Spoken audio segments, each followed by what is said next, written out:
Dr. Gogoi is an alumni of Tezpur University, and he presently is working at National Translation Mission, Central Institute of Indian Languages, Mysore. Dr. Gogoi has been associated with various translation and localization projects of popular products and of popular multinational giants. I'm sure that you are well aware of their names. I would like to take few of their names like Microsoft Corporation, Samsung Electronics, Xiaomi, etc. So those who are attending the program with the help of mobile, and if you are typing in Assamese, so you must know Dr. Gogoi is behind all those technical things and the developments. He has also been part of the research team that has produced more than 30 documentaries on the different ethnic communities of Sikkim. And so that how much he has been engaged towards the development and contribution and bringing the Northeast India to the mainstream media. And his research interest include cultural studies, culture and translation and localization. Friends, Dr. Gogoi is a wonderful speaker and a wonderful classroom teacher. I once again welcome you to the stage, and mic is all yours, sir. Thank you so much. Thank you, Pankaj. Actually, I'll try to speak everything in Assamese if possible. Namaskar, সকলোকে নমস্কাৰ জনাইছো। মই অসমীয়াতেই পিপিটিখন বনাইছো আৰু মই অসমীয়াতেই আলোচনা কৰিবলৈ চেষ্টা কৰিম। আপোনালোকে দেখিছে সবে শুনা পাইছে নে বাৰু মোৰ মাতটো স্পষ্টকে? আপোনালোকে দেখিছে মোক যেটো বিষয় দিয়া হৈছে হেতু হৈছে জাতি মাটি ভাষা আৰু সংস্কৃতি। ইংৰাজীত বিষয়টো দিয়া হৈছিল পিপল ল্যান্ড ল্যাঙ্গুৱেজ এন্ড কালচাৰ। মই বহুত ভাবিলো যে পিপল আৰু ল্যান্ড এটো কেনেকৈ অনুবাদ কৰা যায় অসমীয়ালৈ। তাৰপিছত মই বহুত ভাবি দেখিলো যে নহয় পিপল আৰু ল্যান্ডটো যদি আমি জাতি আৰু মাটি বুলি কওঁ তেতিয়া ভাল হ'ব। আপোনালোকৰ যদি কিবা এই বিষয়ে উপদেশ আছে বা পৰামৰ্শ আছে তেনেহলে দিব পাৰে। মই এটো পৰৱৰ্তী পৰ্যায়ত সলনি কৰি দিম। পিপল আৰু ল্যান্ডটো মই জাতি আৰু মাটি বুলি অনুবাদ কৰিছো।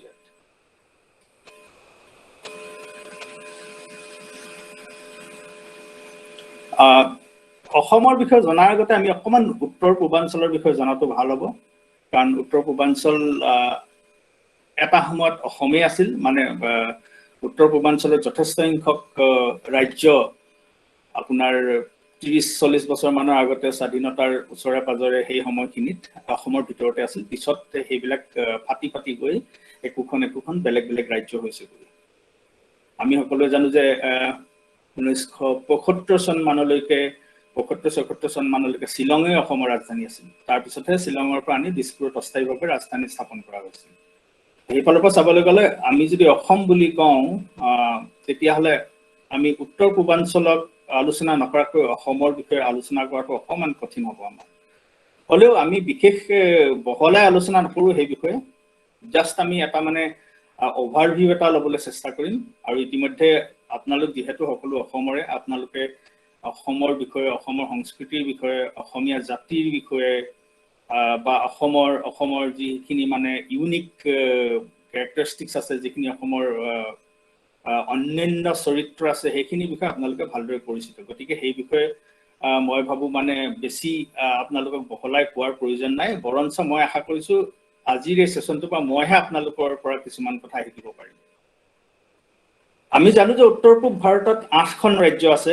ছিকিম হৈছে আটাইতকৈ নতুন ৰাজ্য। ছিকিম বেছি দিন হোৱা নাই। ছিকিম 1975-76 চন মানত ভাৰতৰ লগত একত্ৰিত হৈছিল। তাৰ আগতে ছিকিম এখন বেলেগ ৰাজ্য আছিল। আৰু উত্তৰ পূৰ্বাঞ্চলৰ আয়তন হৈছে 2,62,230 বৰ্গ কিলোমিটাৰ। আৰু যদি আমি অসমৰ বিষয়ে চাওঁ তেতিয়াহ'লে অসমত বৰ্তমান আছে 34খন জিলা, 126টা বিধানসভা সমষ্টি, 14টা লোকসভা সমষ্টি আৰু 7টা ৰাজ্যসভা সমষ্টি। অসমৰ আয়তন হৈছে 78,438 বৰ্গ কিলোমিটাৰ। অসমৰ আয়তন সম্পৰ্কে মই যেতিয়া অকমান ইন্টাৰনেটত চাব বিচাৰিছিলো তেতিয়া মই বেলেগ জেগাত কিন্তু বেলেগ সংখ্যা পাইছিলো। আৰু এই 78,438 বৰ্গ কিলোমিটাৰ এই যিটো সংখ্যাটো এইটো মই অসম গভৰ্ণমেণ্ট আসামৰ ৱেবছাইটৰ পৰা লৈছো। কিন্তু বেলেগ বেলেগ ৱেবছাইটত আপোনালোকে এইটো বেলেগ কিছুমানৰ আছে ৭৮,৫৩০ বা ৫৬০ তেনেকুৱাও আছে গতিকে এই সম্পৰ্ক অকমান মানে অধিক বিচাৰ খোচাৰ কৰি চোৱাৰ প্ৰয়োজন আছে আৰু অসমৰ মুঠ জনসংখ্যা হ'ল ৩,১২,০০,০০০ এইটো মানে আপোনাৰ চৰকাৰী ৱেবছাইটৰ মতে আৰু ২০১১ৰ যিটো মানে লোকপিয়লৰ যিটো সংখ্যা লোকপিয়লৰ যিটো জনসংখ্যাৰ সংখ্যা সেইটো এতিয়ালৈকে হয়তো অহা নাই বা এতিয়ালৈকে মানে ৱেবছাইটত স্পষ্টভাৱে দিয়া হোৱা নাই এতিয়া আমি আহোঁ অকমান চাওঁ আমি অসম আৰু অসমীয়া এই শব্দ দুটাৰ বিষয়ে অসম শব্দটো অসমীয়া শব্দটোতকৈ পুৰণি কিছুমান পণ্ডিতে ক'ব খোজে আপোনালোকে দেখা পাব যে এই মই দুটা স্ক্ৰীনশ্বট দিছোঁ এই মানে সোঁফালে তাত আপোনালোকে দেখা পাব যে শংকৰদেৱৰ সময়তেই শংকৰদেৱৰ সেই শ্লোকটো মই ইয়াতে উদাহৰণ দি দিছোঁ অকণমান ইয়াত ডিছপ্লে হওঁতে অকণমান বেকাকৈ আহিছে এইটো চাগে আপোনাৰ কম্পিউটাৰৰ হেৰিয়াৰ ফণ্টৰ সমস্যাৰ কাৰণে হৈছে অসমীয়া শব্দটো শংকৰদেৱৰ ৰচনাত উল্লেখ আছে বিৰাট কছাৰী খাচী গাৰু মিৰি জবন কংক গোৱাল অসম মুলুক ধুবা যে তুৰুক হুৱা চম লেচ চণ্ডাল তাত অসম মুলুক আপুনি শব্দটো পাব আৰু শংকৰদেৱ বুলি ক'লে আমি জানো যে এইটো ১৪০০-১৫০০ শতিকাৰ ৰচনা গতিকে ১৪০০-১৫০০ শতিকাতে অসম শব্দটোৰ ব্যৱহাৰ আছিলে কিন্তু অসমীয়া শব্দটোৰ ব্যৱহাৰ যথেষ্ট পুৰণি কোনো মানুহৰ মতে কোনো পণ্ডিতৰ মতে অসমীয়া শব্দটো সম্ভৱ ব্ৰিটিছ অহাৰ পাছৰ পৰাহে ব্যৱহাৰ হ'বলৈ আৰম্ভ হৈছে তেওঁলোকে প্ৰায় ১৮০০ শতিকা মানৰ বুলি ক'ব খোজে আৰু আপোনালোকে ইয়াত দেখা পাব যে তলৰটো যিটো টমাছ বাউৰীৰ যিটো আপোনাৰ মই স্ক্ৰীনশ্বট দিছোঁ তেওঁ তাত লিখিছে he Mir Jumla make Dhaka the metropolitan the kingdoms wholly submitting to him save the rajas of Orissa scare worth his while to send an army against having greater and more noble desire his had and now he no sooner settled this kingdom but begins a weary war with the rajas of Assam ACHAM Thomas Bowre ১৬৬৩ চনত লিখিছিলে এইটো টুকাটোত অসম শব্দটো তেওঁ ACHAM বুলি উল্লেখ কৰিছিল গতিকে এইটো কথাত কোনো সন্দেহ নাই যে অসম শব্দটো মানে আপোনাৰ শংকৰদেৱৰ ৰচনাটো আমি পাইছোঁ তাৰপিছতে ১৬৬৩ চনৰ টমাছ বাউৰীৰ টুকাটো আমি পাইছোঁ টমাছ বাউৰীৰ টুকা ব্ৰিটিছে অসম অধিকাৰ কৰাৰ বহু আগৰ এইটো ব্ৰিটিছে অসম অধিকাৰ কৰিছে ইয়াণ্ডাবু সন্ধিৰ পিছৰ পৰা সেইটো হৈছে আপোনাৰ ১৮২৬ গতিকে আৰু প্ৰায় ২০০ বছৰ ১৫০ বছৰ আগৰ টুকাতেই টমাছ বাউৰীৰ অসম শব্দটো উল্লেখ কৰিছে কিন্তু তেতিয়া অসম শব্দটো লিখা হৈছিলে ACHAM বুলি তাৰপিছতে কিছুমান পণ্ডিতে ক'ব খোজে যে এই অসম মুলুক শব্দটো সম্ভৱতঃ মানে আহোম সকলৰ যিটো মানে নামেৰে কোৱা হৈছিল অহম মুলুক সেইটো শব্দৰ পৰা আহিছে কিন্তু এই বিষয়ে আকৌ বহুত ধৰণৰ মানে ডিবেট আছে এইটো সম্পৰ্কে মানুহৰ মতৰ মিল নাই কোনোৱে ক'ব খোজে যে সাধাৰণভাৱে কোনোৱে কয় যে অসম মানে ধৰি লওক অসমখন সমতল নহয় সম নহয় অসম সেইকাৰণে মানে অসমখনক অসম বুলি কোৱা হয় যিহেতু তাত পাহাৰ পৰ্বতো আছে উপত্যকাও আছে ডাঙৰ নদীও আছে গতিকে সেইকাৰণে সমান নহয় মানে সমতল ভূমি নহয় সেইকাৰণে অসম বুলি তেনেকৈও বহুতে ক'ব খোজে কিন্তু কিছুমানে কয় যে নহয় এইটো অসম শব্দটো একচুৱেলি অহম মুলুকৰ পৰা আহিছে অহম শব্দটো আকৌ আহোমসকলৰ পৰা আহিছে সেইফালৰ পৰা যদি আমি চাওঁ তেতিয়াহ'লে অসম শব্দটো আহোমসকল অসমলৈ কেতিয়া আহিছিলে ১২২৮ চুকাফা আহিছিলে গতিকে সেইফালৰ পৰা যদি আমি চাওঁ তেতিয়াহ'লে অসম শব্দটো তাৰ পিছৰহে ১২২৮ৰ পিছৰহে গতিকে সেইফালৰ পৰা চাবলৈ গ'লে অসম শব্দটো বৰ বেছি পুৰণি নহয় অন্ততঃ কুমাৰ ভাস্কৰ বৰ্মাৰ দিন বা আপোনাৰ তাৰ হালস্তৱ বংশৰ সেইবিলাক বংশৰ সময়ত অসমৰ নামটো কামৰূপ বা প্ৰাগজ্যোতিষপুৰ এনেকৈ আছিলে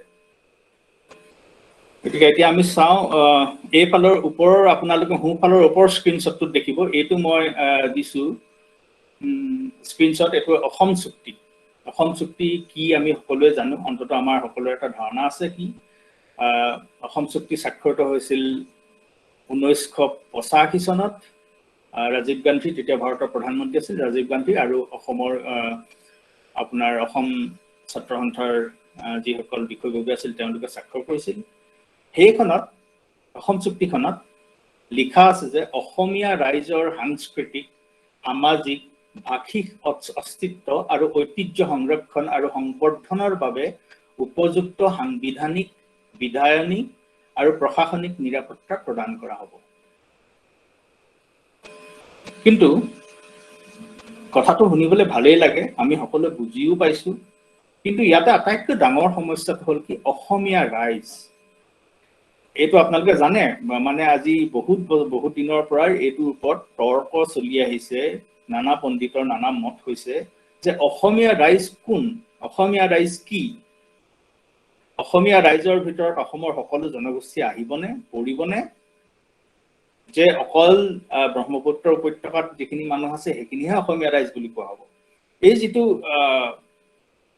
মানে আপোনাৰ কি বুলি কোৱা হ'ব এই যিটো দ্বন্দ্ব বিভিন্ন জনগোষ্ঠীৰ মাজত যিটো সাংস্কৃতিক বা ভাষিক দ্বন্দ্ব ল্যাঙ্গুৱেজ বা যিটো কালচাৰেল ক্লাছ কনফ্লিক্ট সেইটোৱে কি ৰূপ ধাৰণ কৰিছে আমি ইতিমধ্যে সকলোৱে দেখিছো সেই বিষয়ে মই বহলাই আলোচনা কৰিবলৈ নাযাওঁ এটো উচিত নহয় কাৰণ মানে ইয়াৰ কোনো একচুয়ালি উত্তৰেই নাই আমি কোনো এটা সিদ্ধান্তত উপনীত হ'ব নোৱাৰো কাৰণ বিষয়টো ইমানেই বেছি কঠিন আৰু জটিল যে মানে ইয়াক হৰলীকৰণ কৰাৰ কোনো উপায় নাই এটা আমি পিছৰখন স্লাইডত চাওঁ যে জাতিৰ ধাৰণা আমি যে কলো এইটো আমি হৰলিখিত কৰিব নোৱাৰো কিয় কৰিব নোৱাৰো জাতিৰ ধাৰণা অসমীয়া কোন অসমীয়া জাতি বুলি ক'লে আমি কাক বুজো অসমীয়া জাতি বুলি ক'লে আহোমসকল পৰিবনে কাৰণ আহোমসকলটো অসমৰ বাহিৰৰ পৰা আহিছিলে আহিহে ইয়াত তেওঁলোকে ৰাজ্য স্থাপন কৰিছিলে আকৌ বড়োসকল অসমীয়া জাতিৰ ভিতৰত পৰিবনে মিচিংসকল পৰিবনে এই প্ৰশ্নবিলাক অকমান মানে গণ্ডগোলীয়া আৰু সেই কাৰণে হয়তো আজিলৈকে তাৰ কোনো স্পষ্ট বা আপোনাৰ মানে একদম স্পষ্ট বা আপোনাৰ কি বুলি কয় ক্লিয়াৰলি আপোনাৰ কোনো ধৰণৰ সংজ্ঞা দিব পৰা হোৱা নাই আৰু হেতু হয়তো ভৱিষ্যতেও সংজ্ঞাবদ্ধ কৰিব পৰা নহব তথাপিও মানুহে চেষ্টা কৰি আহিছে গতিকে আমি হেবিলাক ফলো কৰিম আৰু আমি হেবিলাক জানিম তেওঁলোকে কোনে কেনেকে ভাবে বিভিন্ন পণ্ডিতৰ কি মত এই বিষয়ে তেতিয়া আমাৰ নিজৰ লাভ হ'ব কিন্তু জাতিৰ ধাৰণা বুলি ক'লে আমি অসমীয়া জাতি বুলি ক'লে আমি যিটো ধাৰণা পাওঁ বা মই কৰ্ণাটকত আছো কানাড়া জাতি বুলি ক'লে আমি যিটো ধাৰণা পাওঁ এই জাতিৰ ধাৰণাটো হৈছে এটা কল্পিত ধাৰণা এটা এটা গোটা বস্তু নহয় জাতিৰ এইটো এটা সম্পূৰ্ণ কল্পিত ইমাজিনড বুলি কয় পূৰ্বতে ইমাজিন বুলি কৈছিলে কিন্তু বৰ্তমানে এইটো নিৰ্মিত বুলি কোৱা হয় কনষ্ট্ৰাক্টেড আমি যেতিয়া মই যেতিয়া কালচাৰ ষ্টাডিজ অধ্যয়ন কৰিছিলো তেতিয়া আমি এই বিষয়ে পাইছিলো যে সংস্কৃতিৰ লগত জড়িত প্ৰায়বিলাক বস্তুৱে যিখিনি মেটেৰিয়েল কালচাৰ নহয় মানে আপোনাৰ যিখিনি মেটেৰিয়েল কালচাৰ মানে মই কি বুলি ক'ম যিখিনি মানে আমি যিখিনি গোটা বস্তু ধৰি লওক কোনো এটা সঁজুলি পৰম্পৰাগত সঁজুলি সেই সঁজুলিটো ধৰি লওক এটা মেটেৰিয়েল কালচাৰৰ ভিতৰত পৰিব কিন্তু বাকি যিবিলাক আইডিয়া বাকি যিবিলাক মানে কনসেপ্ট ধাৰণা সেইবিলাক সদায় নিৰ্মিত হয় আমি হেতু নিৰ্মাণ কৰো পূৰ্বতে এটো কল্পিত বুলি কোৱা হৈছিল বৰ্তমান বহু পণ্ডিতে এটো নিৰ্মিত বুলি ক'ব খোজে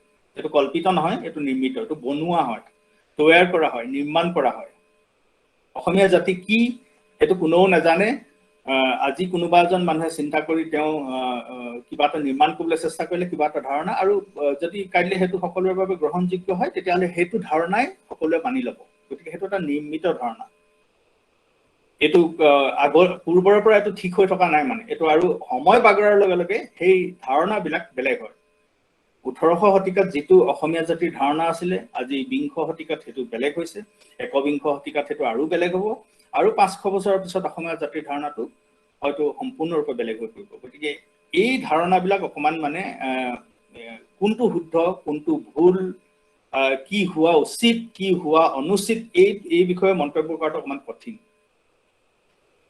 সেয়েহে অষ্টাদশ শতিকাৰ পূৰ্বে অসমীয়া শব্দটোৰ ব্যৱহাৰ দেখা নাযায়। আমি ইতিমধ্যে এই বিষয়ে উল্লেখ কৰিছোৱেই। আৰু কিন্তু যদিও অসমীয়া শব্দটোৰ আমি উল্লেখ নাপাওঁ অষ্টাদশ শতিকাৰ পূৰ্বে, কিন্তু ভৌগোলিক অসমৰ উল্লেখ বেছ প্ৰাচীন। কাৰণ আমি জানো যে অসমৰ পুৰণি নাম আছিল কামৰূপ, প্ৰাগজ্যোতিষপুৰ। আৰু কামৰূপ প্ৰাগজ্যোতিষপুৰৰ কথা আমি বহুত পুৰণি আমাৰ লিখা মেলাতো আমি উল্লেখ পোৱা যায়। যেনেকে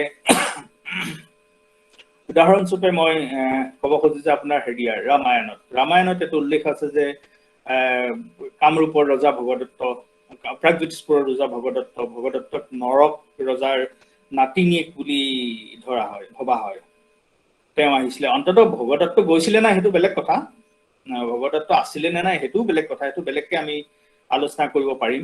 কিন্তু অন্ততঃ প্ৰাগজ্যোতিষপুৰ নামৰ যে এখন জেগা আছিলে, ঠাই আছিলে, কামৰূপ নামৰ যে এখন ৰাজ্য আছিলে, সেই কথাটো কিন্তু মহাভাৰতৰ পৰা আমি গম পাব পাৰো। মহাভাৰতটো অন্ততঃ 2000 বছৰ পুৰণি, অন্ততঃ লিখিত সংস্কৰণটো, লিখিত ভাৰ্চনটো মানে ৰিটেন ভাৰ্চন মহাভাৰতৰ প্ৰায় 2000 বছৰ পুৰণি। কথিত যিটো আছিলে সেইটো তাতকেও বেছি পুৰণি। আকৌ যদি আমি চাওঁ, কামৰূপ শব্দৰ উল্লেখ আমি সমুদ্ৰগুপ্তৰ লিপিত দেখিবলৈ পাওঁ। সমুদ্ৰগুপ্তৰ লিপি হৈছে আপোনাৰ সমুদ্ৰগুপ্ত হৈছে গুপ্ত বংশৰ এজন বিখ্যাত ৰজা। সমুদ্ৰগুপ্তৰ আমি নাম সকলোৱে জানিছো, হিষ্ট্ৰীত সমুদ্ৰগুপ্তৰ বিষয়ে থাকিবই, মানে বিশেষকে স্কুল লেভেলৰ বুৰঞ্জীত সমুদ্ৰগুপ্তৰ বিষয়ে আছে। গতিকে সমুদ্ৰগুপ্তৰ লিপি 4ৰ্থ শতিকা মানত তাত আমি দেখা পাওঁ যে কামৰূপ শব্দৰ উল্লেখ আছে। গতিকে ভৌগোলিকভাৱে অসমৰ নাম মানে ধৰি লওক 4ৰ্থ শতিকা বা তাৰো পূৰ্বৰ পৰা দেখা যায়। আকৌ আমি যদি বৰ্মন বংশৰ কথা কওঁ, বৰ্মন মানে আপোনাৰ যথেষ্ট জনপ্ৰিয় আৰু জনাজাত ৰজা কুমাৰ ভাস্কৰ বৰ্মন। বৰ্মন বংশ আৰম্ভ হৈছিলে 4ৰ্থ শতিকাত, কিন্তু ভাস্কৰ বৰ্মন যেতিয়া ৰজা হৈছিলে তেতিয়া এইটো আছিলে আপোনাৰ 600 মান হ'ব, 600 চন মান হ'ব, 600 পৰা 650 মানলৈকে। আৰু সেইটো সময়তে হিউৱেন চাঙে অসম ভ্ৰমণ কৰিছিলে। হিউৱেন চাং আপোনাৰ চীনৰ পৰা আহিছিলে, চীনৰ পৰা আহি বৰ্তমান সেই টিবেট হৈ পানি আপোনাৰ এইফালে কাৰাকোৰম পাহাৰৰ সেইফালে দি অসম সোমাই পাঞ্জাৱ হৈ তাৰপিছতে গংগা উপত্যকাই দি আহি তেখেতে দক্ষিণ ভাৰতলৈ আহিছিলে। আৰু সেইফালে আপোনাৰ তেতিয়া পশ্চিম বংগ অঞ্চলত তেতিয়া আছিলে আপোনাৰ কি আছিলে তেখেতৰ নাম, ৰাজ্যবৰ্ধন আছিলে চাগে ৰজা। তাৰপিছতে তেখেতে তাৰ পৰা অসমলৈ গৈছিলে। তেতিয়া অসমত ৰজা আছিলে কুমাৰ ভাস্কৰ বৰ্মন।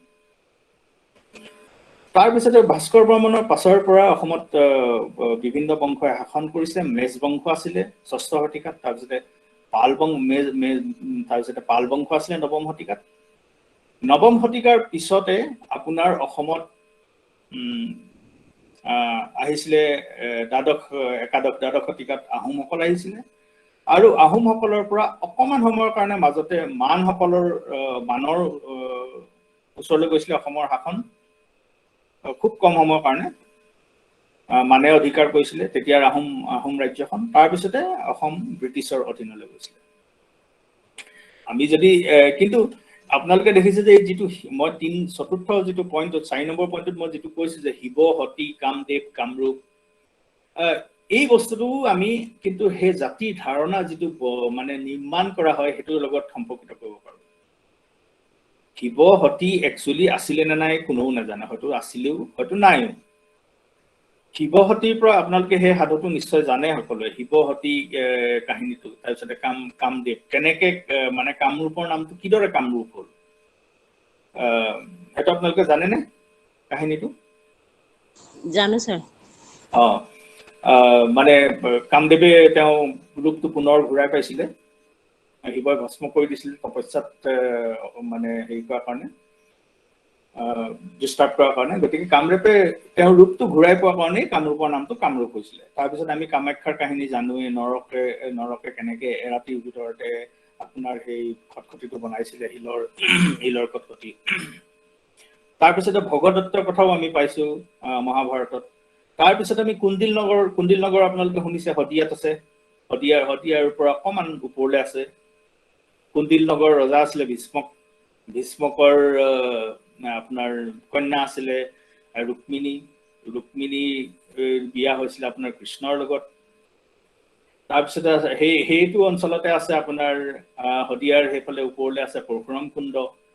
পৰশুৰাম কুণ্ডত মানুহে বিশ্বাস কৰে যে যেতিয়া পৰশুৰামে দশাৱতাৰৰ এটা অৱতাৰ পৰশুৰাম, গতিকে পৰশুৰামে যেতিয়া মাতৃ হত্যা কৰিছিলে অহল্যা, পৰশুৰামৰ মাতৃৰ নাম আছিলে অহল্যাক যেতিয়া তেওঁ শিৰচ্ছেদ কৰিছিলে, তাৰপিছত তেওঁৰ কুঠাৰখন হাতত লাগি ধৰিছিলে।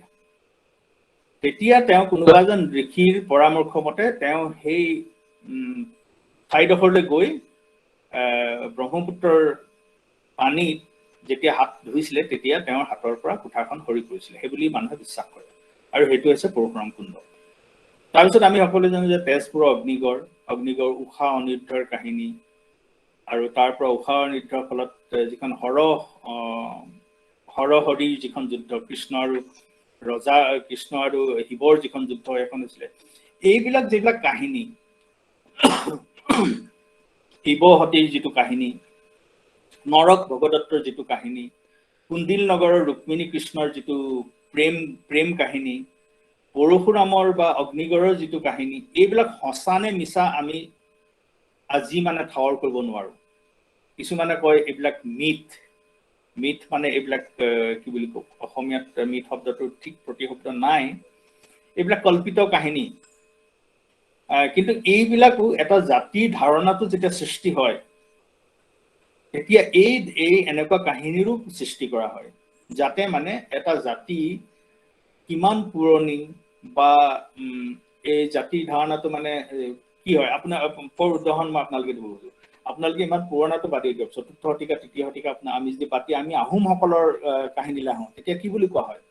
চুকাফা আহিছিলে সোণৰ জখলাই দি চুকাফা নামি আহিছিলে, সেইবুলিয়ে কোৱা হয়। তেতিয়া অসমক চাগে মুং দুং চুং খাম এনেকে কিবা এটা বুলি কৈছিলে, মই ঠিক পাহৰিছো। চুকাফাও তেতিয়া সোণৰ জখলাই দি অসমলৈ নামি আহিছিলে। গতিকে তাৰমানে কি, চুকাফাক ভগৱানে পঠিয়াইছে, ঈশ্বৰে পঠিয়াইছে যে আৰু তেওঁ শাসনৰ যোগ্য, তেওঁ ৰজা হ'ব লাগে। গতিকে কি হয়, এই ধৰণৰ ধাৰণাবিলাক যিবিলাক মিথ হয় বা লিজেণ্ড হয়, যিবিলাক কিংবদন্তি হয়, এইবিলাক মানে এইটো নহয় যে এইবিলাক একচুৱেলি হৈছিলেই, কিন্তু এইটোও নহয় যে হোৱা নাছিলে। হয়তো কিছুমান হৈছিলেও, কিছুমান হোৱা নাছিলেও, আৰু সেইবিলাক আমি আজি প্ৰমাণ কৰিব নোৱাৰো হৈছিলে নে নাই। কিন্তু জাতি গঠন প্ৰক্ৰিয়াত এই ধৰণৰ যিবিলাক কাহিনী, এই ধৰণৰ যিবিলাক কিংবদন্তি বা মিথ, এইবিলাকৰ যথেষ্ট গুৰুত্ব আছে। কাৰণ এইবিলাকৰ অবিহনে কি হয়, এটা জাতি সৃষ্টি কৰিবলৈ যিটো আধাৰ পোৱা যায়, যিটো বেছ পোৱা যায়, সেইটো বেছটো তৈয়াৰ কৰিবলৈ অসুবিধা হয়। আৰু এইবিলাক কাহিনীয়ে এটা জাতিক মানে আপোনাৰ জাতি গঠনৰ প্ৰক্ৰিয়াটোক ত্বৰান্বিত কৰে, এক্সেলাৰেট কৰি তোলে। কাৰণ ভগৱানৰ লগত যেতিয়া এটা লিংক বনোৱা হ'ব, বা মানে এনেকুৱা এটা কাহিনীৰ সৃষ্টি কৰা হ'ব, যিটোৰ পৰা মানুহে গম পাব যে নহয়, এইজন ব্যক্তিয়ে আমাক শাসন কৰিব আৰু এইজন ব্যক্তিক ৰজাই পঠিয়াইছিল। গতিকে এই বস্তুবিলাক আমি অকমান মানে যদি চিন্তা কৰো, এইবিলাক বৰ আমোদজনক কথা, ইণ্টাৰেষ্টিং হয়, আকৰ্ষণীয় হয়। মই প্ৰায় এইবিলাক কথা পঢ়ো বা চিন্তা কৰো, মোৰ ভাল লাগে। কিন্তু এইটো মই ক'ব নোৱাৰো যে মই সকলো কথাই বুজি পাওঁ, বা এইটো মই ঠাৱৰো কৰিব নোৱাৰো ইয়াৰ কোনটো শুদ্ধ, কোনটো ভুল, বা কোনটো হৈছিল বা কোনটো হোৱা নাছিল। কিন্তু যিখিনি হিষ্ট্ৰী মই সমুদ্ৰগুপ্তৰ লিপিৰ পৰা উল্লেখ কৰিছো, ৪ৰ্থ শতিকা মানৰ পৰা এইখিনি যে হৈছিল সেইখিনি আমি জানো। তাৰ আগৰ ৪ৰ্থ শতিকাৰ আগৰ অসমৰ যিটো বুৰঞ্জী, সেই বুৰঞ্জীৰ বিষয়ে আমাৰ ওচৰত কোনো তথ্যই প্ৰায় নাই, একো তথ্যই নাই আমাৰ ওচৰত। কাৰণ ৪ৰ্থ শতিকা মানৰ পৰা তাম্ৰলিপি পোৱা গৈছে, শিলালিপি পোৱা গৈছে, হিউৱেন চাঙৰ লিখনি পোৱা গৈছে, সমুদ্ৰগুপ্তৰ লিপি পোৱা গৈছে। তাৰ আগৰ কিন্তু একো সমল এতিয়ালৈকে পোৱা হোৱা নাই। আৰু যিটো সেই অসমীয়া জাতি গঠনৰ যিটো প্ৰক্ৰিয়া বুলি কয়, সেই প্ৰক্ৰিয়াটো বহুজনৰ মতে আৰম্ভ হৈছিলে শ্ৰীমন্ত শংকৰদেৱৰ সময়ত। হয় মিশ্ৰজীয়ে আপুনি ঠিকেই লিখিছে, পৰশুৰামৰ মাকৰ নাম ৰেণুকা আছিলে। হয়, সেইটো মই অহল্যা বুলি কৈছো। অহল্যা বেলেগ এগৰাকী আছিলে, ৰেণুকা। হয় ছাৰ, হয় ছাৰ। তাৰপিছত যেতিয়া আহোমসকল অসম শাসন কৰিলে তেওঁলোকে প্ৰায়, কিন্তু আহোমসকলে অসমখন শাসন কৰিলেও আহোমসকলে সম্পূৰ্ণ অসম শাসন কৰিব পৰা নাছিলে।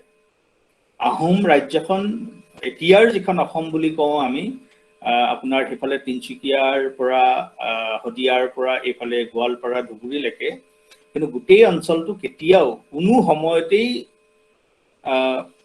আহোমৰ অধীনত নাছিলে। এইফালৰ পৰা অসমৰ মাত্ৰ বিশেষকৈ যিটো আমি আপাৰ আছাম বুলি কওঁ, সেই অঞ্চলটোহে তেওঁলোকৰ শাসনত আছিলে। গুৱাহাটীলৈকে আহিছিলে, গুৱাহাটীৰ পৰা অলপ ইফাল সিফাল সেইটো অঞ্চললৈকে আহোম ৰাজ্যখন আছিলে। তাৰপিছত যেতিয়া আহোমৰ পৰা অসম অধিকাৰ কৰে, ইংৰাজ শাসন আহে, আপোনাৰ সেইটো ইয়াণ্ডাবু সন্ধি হয়। ইয়াণ্ডাবু সন্ধি হৈছিলে ব্ৰিটিছ আৰু মান ৰজাৰ মাজত। তাৰপিছত তাৰপিছতো 1826 চনত ইয়াণ্ডাবু সন্ধি 1826, তাৰপিছতো কিন্তু প্ৰায় 10-12 বছৰ মান ব্ৰিটিছ আৰু আহোমৰ মাজত নেকি ছাৰ? কোনটো ছাৰ কওকচোন? ব্ৰিটিছ আৰু ইয়াণ্ডাবু সন্ধিটো ব্ৰিটিছ আৰু আহোমৰ মাজতহে হৈছিল নেকি? নহয় নেকি? ব্ৰিটিছ ইয়াণ্ডাবু সন্ধিখন মান আৰু ইয়াণ্ডাবু মান ৰজাৰ মাজত এতিয়া মানে হয়, আচ্ছা, মোৰ বোধেৰে মান ৰজা আৰু ইংৰাজৰ মাজত হৈছিল, ব্ৰিটিছৰ মাজত হৈছিল তেতিয়া। কাৰণ অসমখন মান ৰজাৰ অধীনত আছিল সেই অকমান সময়ৰ কাৰণে, অলপ সময়, কেইবছৰমানৰ কাৰণে। হয় ছাৰ। তাৰপিছতে যেতিয়া মানে সেইখন হয়, ইয়াণ্ডাবু চুক্তিখন হয়, তাৰপিছত 1826 চনত হৈছিলে। তাৰপিছত প্ৰায় 1838-38লৈকে কিন্তু ব্ৰিটিছে অসম শাসন কৰা নাছিলে। এতিয়াও তেওঁলোকে তলতীয়া ৰজা এজন ৰাখি থৈছিলে অসম শাসন কৰিবৰ কাৰণে। কিন্তু 1836-38 চনৰ মানৰ পৰা ব্ৰিটিছে নিজেই অসম শাসন কৰিবলৈ আগবাঢ়ি আহে।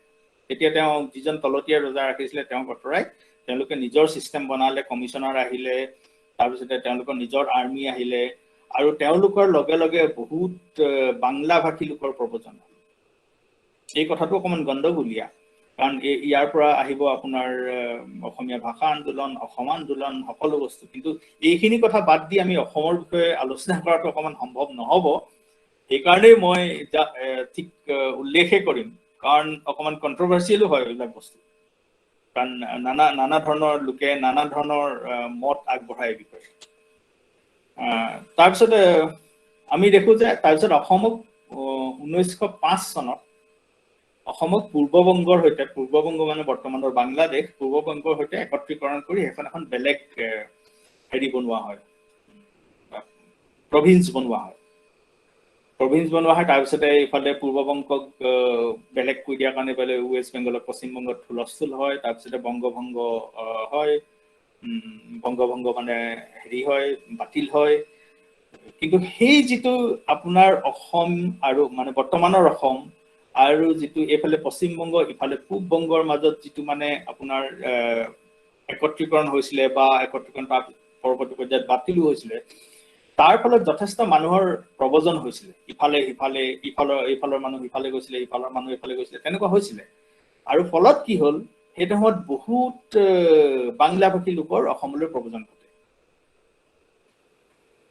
আৰু ব্ৰিটিছে যেতিয়া অসম শাসন কৰিবলৈ আৰম্ভ কৰে, তেতিয়া তেওঁলোকক যথেষ্ট সংখ্যক কৰ্মচাৰীৰ প্ৰয়োজন হৈছিল। এই বিষয়ে কেইবাখনো কিতাপত ধুনীয়াকে আছে, আপোনালোকে যদি জানিব খোজে মই কিতাপ কেইখনৰ নাম বা এনেকে হেৰি দিব পাৰিম। কি হৈছিলে, ব্ৰিটিছসকলে যে অসম শাসন কৰিবলৈ ললে, তেওঁলোকৰ আটাইতকৈ তেতিয়া সমস্যাটো হ'ল যে তেওঁলোকে কাক এপইণ্ট কৰিব কৰ্মচাৰী হিচাপে। তেওঁলোকৰতো বহুত কাম হ'ব, অফিচত কেৰাণী লাগিব, মহৰী লাগিব, সেই কামবিলাক কোনে কৰিব? অসমীয়া মানুহবিলাকতো এতিয়ালৈকে মানে ব্ৰিটিছক বিৰোধিতাই কৰি আছে, আৰু অসমীয়া মানুহবিলাক এটা প্ৰকাৰে মানে হেৰি নহয় বুলি, সক্ষম নহয় বুলি এইবিলাক কাম কৰিবলৈ ব্ৰিটিছসকলে ধাৰণা কৰি লৈছিল। ফলত কি হৈছিলে, যেতিয়া ব্ৰিটিছ যিটো চৰকাৰী যিটো মেচিনেৰী, চৰকাৰী যিটো ব্যৱস্থা, সেইটো যেতিয়া অসমলৈ গৈছিলে, তেওঁলোকে লগত বহুত বাংলা ভাষী লোকক লৈ গৈছিলে পশ্চিমবংগৰ পৰা। আৰু সেই লোকসকলে অসমত ধৰি লওক বিভিন্ন পদত নিযুক্ত হৈ তেওঁলোকে ব্ৰিটিছ চৰকাৰক সেৱা আগবঢ়াইছিলে। তেনেকেও যথেষ্ট মানে প্ৰব্ৰজন হৈছিলে, আৰু তেওঁলোকে অসমতে পিছত নিগাজীভাৱে থাকি গৈছিলে। আৰু বৃহত্তৰ অসমীয়া সমাজ বুলি যিখন পোৱা যায়, সেই সমাজখনৰ অংশ হৈ পৰিছিলে কিছু পৰিমাণে হ'লেও। সম্পূৰ্ণকৈ নহ'লেও কোনো কোনো ক্ষেত্ৰত তাৰ পিছতে আমি দেখা পাওঁ যে বাংলা ভাষীৰ প্ৰৱজন যেতিয়া হ'ল তাৰ পিছত আমি জানো যে 1948 চনত ভাৰত যেতিয়া স্বাধীন হ'বৰ সময় হৈছিলে তেতিয়া ভাৰতক দুভাগত ভাগ কৰা হৈছিল এখন পাকিস্তান আৰু এখন ভাৰত এইফালে যেতিয়া অসমৰ ওচৰত যিখন যিটো অঞ্চলক মানে পাকিস্তানক দিয়া হৈছিলে পূব পাকিস্তান বুলি কোৱা হৈছিলে পূব পাকিস্তানক তেতিয়া কোৱা হৈছিলে যে পূব পাকিস্তানত অসমো থাকিব লাগে অসমক আমি জানো যে আমি সকলোৱে জানো যে সেই বিখ্যাত মানে সেইটো ঘটনাটো যে গোপীনাথ বৰদলৈ কিদৰে তাৰ বিৰুদ্ধে কৰিছিলে আৰু ফলত অসম কেনেকৈ পূব পাকিস্তানৰ অন্তৰ্ভুক্ত নোহোৱাকৈ মানে ৰক্ষা পৰিলে কিন্তু হলেও বাংলাদেশৰ যিখন বৰ্তমান সিলেট জিলা সেই সিলেট জিলাখন কিন্তু তেতিয়া মানে কি বুলি কোৱা হৈছিলে অসমে বিচাৰিছিলে অসমক কৈছিলে যে নহয় এখন অসমৰ লগত থাকক কিন্তু হলেও সিলেট জিলাখন তেতিয়া অসমৰ পৰা বাংলাদেশক মানে তেতিয়া পূব পাকিস্তানক দিয়া হৈছিল তাৰ পিছৰ এটা বিশেষ ঘটনা হৈছে 1960 চনৰ অসমীয়াক অসমৰ চৰকাৰী ভাষা ঘোষণা এইটো আপোনালোকে নিশ্চয় জানে ৰব কোনোবা এজনে এইটো এটা কমেন্ট এটা যে চুকাফাৰ পূৰ্বপুৰুষ খুমলুং আৰু খুমলাই ইন্দ্ৰৰ পুতেক আছিল তেখেত দুয়োকে সোণৰ জখলাই দি পুতিছিল হয় সেইটোৱে মই কৈছিলো সোণৰ জখলাই দি নামি আহিছিল বুলি কয় এইটো মানে আচলতে কি এটা চুকাফা যে ৰজা হবৰ উপযুক্ত এইটো এটা ভেৰিফিকেশ্যন টাইপৰ এখন চাৰ্টিফিকেট টাইপৰ প্ৰায়খিনি ৰজাৰে সেইটো সময়ত যিসকলে শাসন কৰিছিলে তেওঁলোকে এনেকুৱা কাহিনীৰ সৃষ্টি কৰিছিলে কওক স্যাৰ পাটকাই পৰ্বতৰ সিপাৰৰ পৰা অহা কাৰণে আহোমসকল পাটকাই পৰ্বতৰ সিপাৰৰ পৰা অহা কাৰণে তেওঁলোকক স্বৰ্গৰ পৰা নামি অহা বুলি কয় বুলি আমি এনেকে ভাবো আৰু শুনিছিলো এনেকে কয় এইটো হয় নেকি বাৰু হয় হয় নহয় হেতু হ'ব পাৰে কিন্তু আপুনি ইয়াত টিকেন্দ্ৰ গগৈয়ে এটা কমেন্ট দিছে তাত চাওক আপুনি স্পষ্টকৈ তেওঁ লিখিছে যে ইন্দ্ৰৰ পুতেক আছিলে বুলি কয় চুকাফাৰ পূৰ্বপুৰুষ খুংলুং আৰু খুংলাই ইন্দ্ৰৰ পুতেক আছিল ইন্দ্ৰৰ ধাৰণাটো চাওক আমি যদিও আমি এইটো যদি ধৰি লওঁ যে চুকাফাৰ পূৰ্বপুৰুষসকল বা চুকাফা নিজেও বৌদ্ধ ধৰ্মী আছিলে বহুতে কয় যে তেওঁলোকে যেতিয়া অসমলৈ আহিছিলে তেওঁলোক ডেফিনেটলি হিন্দু নাছিলে তেওঁলোক হিন্দুৰ বাহিৰে কি ধৰ্ম হ'ব পাৰে নাজানো কিন্তু বুৰঞ্জীৰ মতে তেওঁলোকে তেওঁলোকৰ যিজন উপাস্য দেৱতাক তেতিয়া কিছুমান বুৰঞ্জীয়ে সোমদেউ বুলি কৈছে সোমদেউ একচুৱেলি এজন বুদ্ধিষ্ট ডেইটি নে হিন্দু ডেইটি সেইটো মই নাজানো অন্তত আপোনালোকে জানে যদি ক'ব পাৰে কিন্তু এই ইন্দ্ৰৰ লগত যিটো লিংক বনোৱা হৈছে এইটোৱে মানে আচলতে কি এইটো এটা মানে আপোনাৰ তেওঁ যে ৰজা হ'বৰ উপযুক্ত সেইটো প্ৰমাণ কৰিবলৈহে এনেকুৱা কাহিনীৰ সৃষ্টি কৰা হয় বুলি মই ভাবো এইটো মোৰ ব্যক্তিগত হেৰি এইটো আপোনালোকে বিচাৰ কৰি চাব আৰু কাৰণ এইটো মানে অকল চুকাফাৰ ক্ষেত্ৰতো হোৱা নাছিলে এইটো আপুনি বেলেগ বেলেগ ৰজাৰ ক্ষেত্ৰত যদি চাই ভাৰতৰে বা পৃথিৱীৰে তেওঁলোকে কি হয় ভগৱানৰ লগত নিজৰ মানে যিটো পৰিয়ালটো সেইটো কানেক্ট কৰিবলৈ চেষ্টা কৰে সেইটো আপোনালোকে প্ৰায়বিলাকৰ ইজিপ্ত পুৰণি যদি আপুনি ইজিপ্তত চাই যিটো ইজিপ্তীয় সভ্যতা আপোনালোকে যদি ইফালে আপোনাৰ চীনৰ সভ্যতাৰ ক্ষেত্ৰত চাই সেইটো আপুনি মেচপটেমিয়াত আপুনি সেইটো দেখিব যে কোনোবাজন ভগৱানৰ পৰা কোনোবাজন মানে গডৰ পৰা সেই ৰজাৰ বংশটো আহিছে এইটোৱে মানে টাও ধৰ্ম হয় মোষ্ট প্ৰবলি টাও ধৰ্ম টাওজিম পাৰ্ট অফ বুদ্ধিজিম চুকাফা পৰিয়ালটো আহোমসকল যিসকল মানে চান ডাইনেষ্টি বুলি কোৱা হয় আপোনাৰ খুব সম্ভৱ বৰ্তমানৰ ইউনান প্ৰভিন্সৰ পৰা তেওঁলোকে আহিছিলে তেওঁলোকৰ তেতিয়া আছিলে এইটো টাওজিম পাৰ্ট অফ বুদ্ধিজিম হ'বও পাৰে নহ'বও পাৰে মই চিয়ৰ নহয় কিন্তু টাওটো অকণমান বেলেগ ধৰণে চোৱা হয় টাওটো বুদ্ধিজিমৰো হয়তো বুদ্ধিজিমতকৈ পুৰণিও হ'ব পাৰে টাওজিমটো অকণমান ইণ্ডিজিনাছ ৰিলিজিয়াছ বিলিফ টাইপৰ হয় চাইনা আপোনালোকে এই বিষয়ে অলপ জানিবলৈ হ'লে পঢ়িব কাৰণ মই যিটো টপিক লৈ দিছে মোক এইটো অকণমান মানে যথেষ্ট বহল আৰু মই যথেষ্ট সমস্যাৰ সন্মুখীন হৈছিলোঁ ইয়াৰ কি মই একচুৱেলি অন্তৰ্ভুক্ত কৰিম কি নকৰিম কাৰণ অসমীয়া এনেকৈ যদি আমি ক'বলৈ যাওঁ এইটো বিষয়ত ক'বলৈ গ'লে আপুনি এসপ্তাহমান কৈ থাকিলেও শেষ নহ'ব গতিকে এইটো আপোনালোকে চাই ল'ব আৰু যদি কিবা ভাল কিতাপ পায় তেতিয়া মোকো জনাব, ময়ো পঢ়িম। তাৰপিছতে 1960 চনলৈ আহোঁ আমি। 1960 চনত অসমীয়া ভাষাটোক অসমৰ চৰকাৰী ভাষা হিচাপে ঘোষণা কৰা হৈছিলে। তেতিয়া অসমৰ মুখ্যমন্ত্ৰী আছিলে বিমলা প্ৰসাদ চলিহা। বিমলা প্ৰসাদ চলিহাই তেতিয়া এছেম্বলিত এখন বিল আনিছিলে। বিলখনত অসমীয়া ভাষাটো অসমৰ চৰকাৰী ভাষা হ'ব লাগে। আৰু এই কামটো হৈছিলে আপোনাৰ অসম সাহিত্য সভাৰ নেৰা-নেপেৰা প্ৰচেষ্টাত। অসম সাহিত্য সভাই যথেষ্ট মানে প্ৰেছাৰ দিছিলে অসম চৰকাৰক, আৰু ফলস্বৰূপে অসম চৰকাৰে সেই বিলখন উত্থাপন কৰিবলৈ বাধ্য হৈছিলে 1960 চনত, আৰু বিলখন গৃহীতও হৈছিলে। কিন্তু বিলখন গৃহীত হোৱাৰ পিছতেই যিটো ভাষা আন্দোলন হ'ল, বিশেষকৈ বৰাক উপত্যকাত যিখিনি বাংলাভাষী লোক আছিলে, সেইখিনি লোকে ক'লে যে নহয়, অসমীয়া ভাষা অসমৰ মানে ৰাজ্যিক ভাষা, চৰকাৰী ভাষা হোৱা উচিত নহয়, দুটা ভাষা থাকক, যে অসমীয়াও থাকক, বেংগলীও থাকক, অকল অসমীয়া ভাষাটো কেলে অসমৰ চৰকাৰী ভাষা হ'ব লাগে, এনেকুৱা এটা ধাৰণা লৈ তেওঁলোকে তাৰ বিৰোধিতা কৰিছিলে। আৰু কি হ'ল, সেই যিটো ভাষা আন্দোলন আৰম্ভ হ'ল বৰাক উপত্যকাৰ পৰা, আচৰিতভাৱে, আৰু এইটো মানে ইণ্টাৰেষ্টিং অকণমান এই বিষয়ে অধ্যয়ন কৰাটো, তাত বিভিন্ন ধৰণৰ জনগোষ্ঠীয়ে যোগ দি দিলে।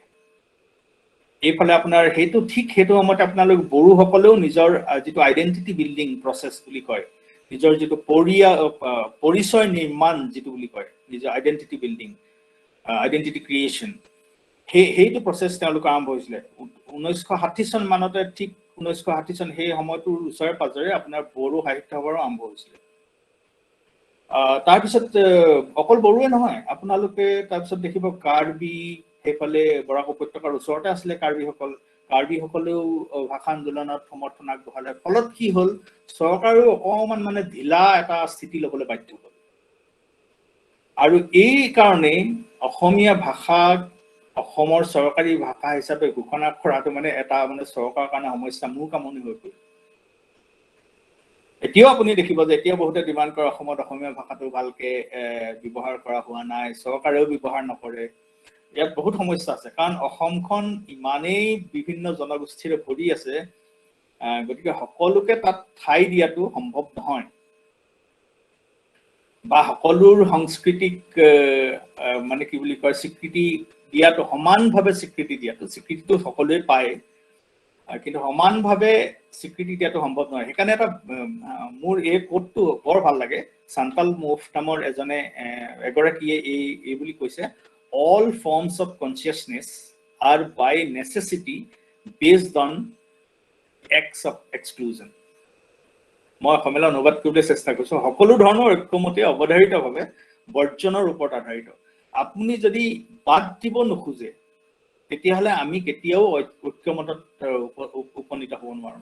ঐক্যমতত উপনীত হ'বৰ কাৰণে আমি একেলগে মিলিবৰ কাৰণে আহোম, কছাৰী, বড়ো, মিৰি, মিচিং, কাৰ্বি, এই সকলো, আনকি বৰাক উপত্যকাৰ পূৰ্বতে যিখিনি বাংলাভাষী লোক আছিলে, সেই সকলো যদি মিলি আমি এটা অসমীয়া জাতি, বা আমি এটা অসমীয়াৰ যিটো পৰিচয়, আমি যদি সেইটো গঢ়িব খোজো, তেনেহ'লে আমি সকলোৱে অকমান কিবা কিবি এৰিব লাগিব।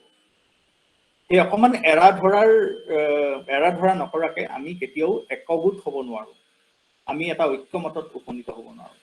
আৰু সেইটো মানে এটা জাতি গঠনৰ প্ৰক্ৰিয়াৰ সেইটো এটা যথেষ্ট গুৰুত্বপূৰ্ণ বিষয়, আৰু তেনেকুৱা এটা পৰিস্থিতি সৃষ্টি কৰিব নোৱাৰিলে এটা জাতি গঠন হ'ব নোৱাৰে। তাৰপিছত এতিয়া আমি অকমান চাওঁ অসমীয়া ভাষাৰ বিষয়ে। এই বিষয়ে আপোনালোকে মোতকৈ বেছিয়ে জানে, মইনো কি ক'ম, সেইকাৰণে মই অতি মানে কি বুলি কয়, মই কুইকলি শেষ কৰিবলৈ চেষ্টা কৰিম। অসমীয়া হ'ল আটাইতকৈ পূব ফালে থকা ইণ্ডো ইউৰোপীয় ভাষা, সেইটো আমি সকলোৱে জানো। অসমীয়া ভাষাৰ অসমীয়া ভাষীৰ মুঠ সংখ্যা হ'ল সেইটো জানেই, 2,30,00,000 লাখ। আৰু অসমত অসমীয়া ভাষীৰ সংখ্যা এইটো 2001 পিয়ল মতে 1,60,00,000, আৰু অসমীয়া ভাষাৰ লিপি অসমীয়া। মই অসমীয়া ভাষাৰ লিপি অসমীয়া বুলি লিখাৰ এটা কাৰণো আছে, সেইটো আমি অকমান পিছত চাম। এই লোকসাহিত্যৰ বিষয়ে অকমান আছে, এইখিনি আপোনালোকে জানেই। গীতি সাহিত্য, লোকসাহিত্যৰ প্ৰধান ভাগ হৈছে 5টা। এটা হৈছে গীতি সাহিত্য, তাৰপিছতে 2 নম্বৰটো হৈছে সাধু কথা, 3 নম্বৰটো হৈছে মন্ত্ৰ সাহিত্য, তাৰপিছতে প্ৰবচন, ফকৰা যোজনা আৰু সাঁথৰ, ডাকৰ বচন ইত্যাদি ইত্যাদি। গীতি সাহিত্যৰ বিষয়ে আমি জানো যে বিহু নাম, বনগীত, বিয়ানাম, নিচুকনি গীত, আইনাম, দেহ বিচাৰৰ গীত, টোকাৰী গীত, নাও খেলৰ গীত অজস্ৰ আছে। ইয়াত মই সকলো ইয়াত উল্লেখ কৰিব পৰা নাই। তাৰপিছতে আমাৰ অসমৰ যিটো মানে পৰিৱেশ, অসমৰ যিখিনি বিশ্বাস, জনবিশ্বাস, সেইখিনিৰ ওপৰত আধাৰিত বহুত সাধু কথাও আছে। এই সাধু কথাবিলাকেও ছাত্ৰ ছাত্ৰীক মানে অৱশ্যে সাধু কথা মৌখিকহে, কিন্তু বৰ্তমান লিখিত ৰূপ পাইছে। আমি সাধু কথা শুনিছিলোৱে, আমি যেতিয়া সৰু আছিলো সাধু কথা আমি শুনিছিলো, সাধু কথা আমি পঢ়া নাছিলো। কিন্তু বৰ্তমানৰ অৱস্থাত কিন্তু মানুহে ছাত্ৰ ছাত্ৰীয়ে পঢ়িবলৈ আৰম্ভ কৰিছে, ল'ৰা ছোৱালীয়ে পঢ়িবলৈ আৰম্ভ কৰিছে, নহ'লে উপায় নাই, কাৰণ সাধু কথা ক'বলৈও মানুহ নাই। তাৰপিছতে মন্ত্ৰ সাহিত্য, প্ৰবচন, ফকৰা যোজনা, সাঁথৰ। প্ৰবচন, ফকৰা যোজনা, সাঁথৰ মোৰ অকমান মানে এই বিষয়টো মোৰ অকমান ইণ্টাৰেষ্টিং লাগে। এইটো কাৰণে লাগে যে আমি ভাবো যে ফকৰা যোজনা, যিখিনি পুৰণি ফকৰা যোজনা সেইখিনিহে ফকৰা যোজনা, নতুন ফকৰা যোজনাবিলাক ফকৰা যোজনা নহয়। যেনেকে নতুন সাঁথৰো আছে, আপোনালোকে নিশ্চয় শুনিছে, অকমান জোক টাইপৰ হয় বস্তুটো। যেনেকে হাবিত কাহে ওলাই নাহে। কুঠাৰ কি বাৰু? কুঠাৰ স্যাৰ এইটো শুনিছেনে? সাঁথৰটো হয় নহয়, কুঠাৰেই হয়, কিন্তু তাৰ আৰু এটা উত্তৰ আছে। এইটো কোনোবাই জানিবও পাৰে, মানে এইটো বস্তুটো কি ধৰণে সময়ৰ লগে লগে সলনি হয় বস্তুটো, সেইটো কথা মই ক'ব বিচাৰিছো। হাবিত কাহে ওলাই নাহে, আমি যেতিয়া সৰু আছিলো তেতিয়া হাবিত কাহে ওলাই নাহে মানে কি? আপুনি যদি কয় কুঠাৰ, হা কাৰেক্ট। আগতে কুঠাৰ আছিলে। নহয়, এতিয়াও কুঠাৰেই, কিন্তু মানে সেই যিটো চেঞ্জটো হৈছে, সংগঠনবিলাকক ক'ব খোজে। সেইটোৱে এই বস্তুবিলাক চেঞ্জ হয় পৰেশ বৰুৱাক কয়। সময়ৰ লগে লগে বস্তুবিলাক চেঞ্জ নামটো হয়। কৈ দিবলৈ বেয়া লাগিছে, সেইকাৰণে তেনেকে ক'লো আৰু। হয় আমি থাকোতে এনেকুৱা বহুত আছিলে, বহুত সাঁথৰ আছিলে, বহুত ফকৰা যোজনা আছিলে। অকমান যেনেকে আছে গৰু নাবাই হাল, থকাতকে খাই পেলোৱাই ভাল, এনেকুৱা ধৰণৰ বহুত ওলাইছিলে। কিন্তু আৰু সেইকাৰণে মই কৈছো যে এইবিলাক লোকসাহিত্য এইবিলাক আজিকালিও আছে ন? ব্যাকৰণত আছে, ল'ৰা ছোৱালীক পঢ়াও, এইবোৰ লাগে চিলেবাছত, হয়। সৰু ক্লাছতো আছে অলপ। না আপোনালোকে এই মানে আধুনিক ভাৰ্চনটো কয়নে? আধুনিক ভাৰ্চনৰ মিনিংটোতো একেই হয় ন, আছে গৰু নাবাই হাল, থকাতকৈ নথকাই ভাল। থকাতকে খাই পেলোৱাই ভাল বুলি কয়। নহয়, সেইটোতো এটা ফানি টাইপত হ'ল, ব্যাকৰণিক অৰ্থ। হয় সেইটোতো আমি তেনেকুৱা বহুতে কয়। মই ক'ব কৈছো যে এইবিলাক বস্তু একেটাই থাকিব বুলি, যিহেতু এইবিলাক লোকসাহিত্য, সেইটো ক'ব নোৱাৰি, চেঞ্জ হয়। এটা প্ৰজন্মৰ পৰা আন এটা প্ৰজন্মলৈ যেতিয়া যায়, তাত নতুন এলিমেন্টছ হয়, নতুন উপাদান যোগ হয়, বা নতুন উপাদান আহে তালে। কিছুমান পুৰণি আমি উপাদান যিমান ইণ্টাৰেষ্টত পঢ়িছিলো, ল'ৰা ছোৱালী মানে ইণ্টাৰেষ্ট নিদিয়ে এতিয়া। হয় সেইটো এটা নহয়, এইবিলাকেৰে অকমান মানে ইণ্টাৰেষ্টিং কৰিব পৰা যায়। পাৰি এই যতবিলাক নতুন ভাৰ্চন আহিছে, মানে এইবিলাকে অকমান ইণ্টাৰেষ্টটো আনিব। আৰু তাতকে মইতো এই যিকেইটা উদাহৰণ কেইটা দিছো, সেইটো মোৰ সময়ৰ কৈছো। মই যেতিয়া সৰু আছিলো তেতিয়া আমি শুনিছিলো। এতিয়া হয়তো আৰু বহুত ধৰণৰ এনেকুৱা ভাৰ্চন আহিছে, আৰু এই ভাৰ্চন বিলাকো আমি সংগ্ৰহ কৰা উচিত, আৰু সংগ্ৰহ কৰি এইবিলাক ক'ৰবাত ৰাখি থোৱা উচিত। কাৰণ আজিৰ পৰা 200 বছৰৰ পাছত যেতিয়া অসমীয়া ভাষাৰ বিষয়ে আলোচনা কৰা হ'ব, তেতিয়া এইখিনি কিন্তু বৰ ধুনীয়া এটা সমল হৈ উঠিব। তাৰপিছত ডাকৰ বচন আছে, 5 নম্বৰটো। ডাকৰ বচন মোৰ বিশেষ মনত নাই, এটাই ডাকৰ বচন চাগে মোৰ মনত আছে। 360 জোপা ৰুবা কল, মাহেকে পষেকে চিকুনা পাতল, পাত পচলা লাভত পাবা, লংকাৰ বনিজ ঘৰতে পাবা, এনেকুৱা কিবা এটা আছে। এইবিলাকো আচলতে কি বুলি কয়, যিটো মানে খেতি কেনেকে কৰিব লাগে, কলৰ খেতি, আগৰ গৰু যেনি যায় গৰখীয়াও তেনি যায়। এইবিলাক বস্তু আমি হয় কওকচোন। আৰু এটা আছে ছাৰ, খাৰে টেঙাই নলবা জুতি তিতাই টেঙাই কৰে ক্ষতি এনেকুৱা আছে আৰু আছে আছে আছে আছে গছত কঁঠাল উঠত তেল নৌখাওঁতে চেল পেল আছে এইবিলাক বৰ ধুনীয়াকে বনোৱা হৈছিলে সেইটো সময়ত ভাল লাগে হয় বৰ ধুনীয়াকে বনোৱা হৈছিলে তাৰ অৰ্থও যথেষ্ট গভীৰ আৰু বৰ্তমানেও যিবিলাক ভাৰ্চন বনোৱা হৈছে যেনেকে মই যে ক'লো আছে গুৰু নাবাহাল থকাতকে খাই পেলাইও ভাল এইটো কিন্তু যদিও ফানি হিচাপে বনোৱা হৈছে তাৰো কিন্তু যিটো অন্তৰ্নিহিত যিটো অৰ্থ সেইটো কিন্তু একেই আছে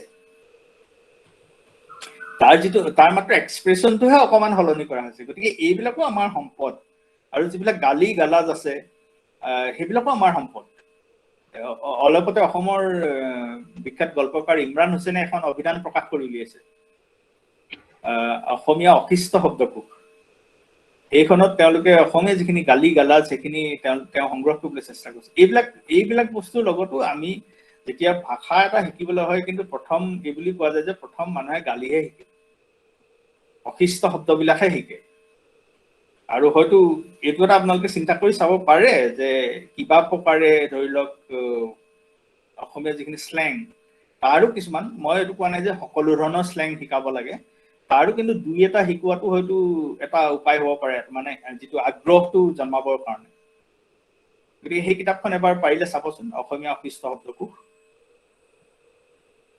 তাৰপিছত এতিয়া আমি চাওঁ অকমান অসমীয়া ভাষাৰ যুগকেইটা এইকেইটাৰ বিষয়ে মইনো কি ক'ম আপোনালোকে জানেই এইকেইটা মূলতঃ সত্যেন্দ্ৰনাথ শৰ্মাই ভাগ কৰি উলিয়াইছিলে ৰত্নযুগ মধ্যযুগ আৰু আধুনিক যুগ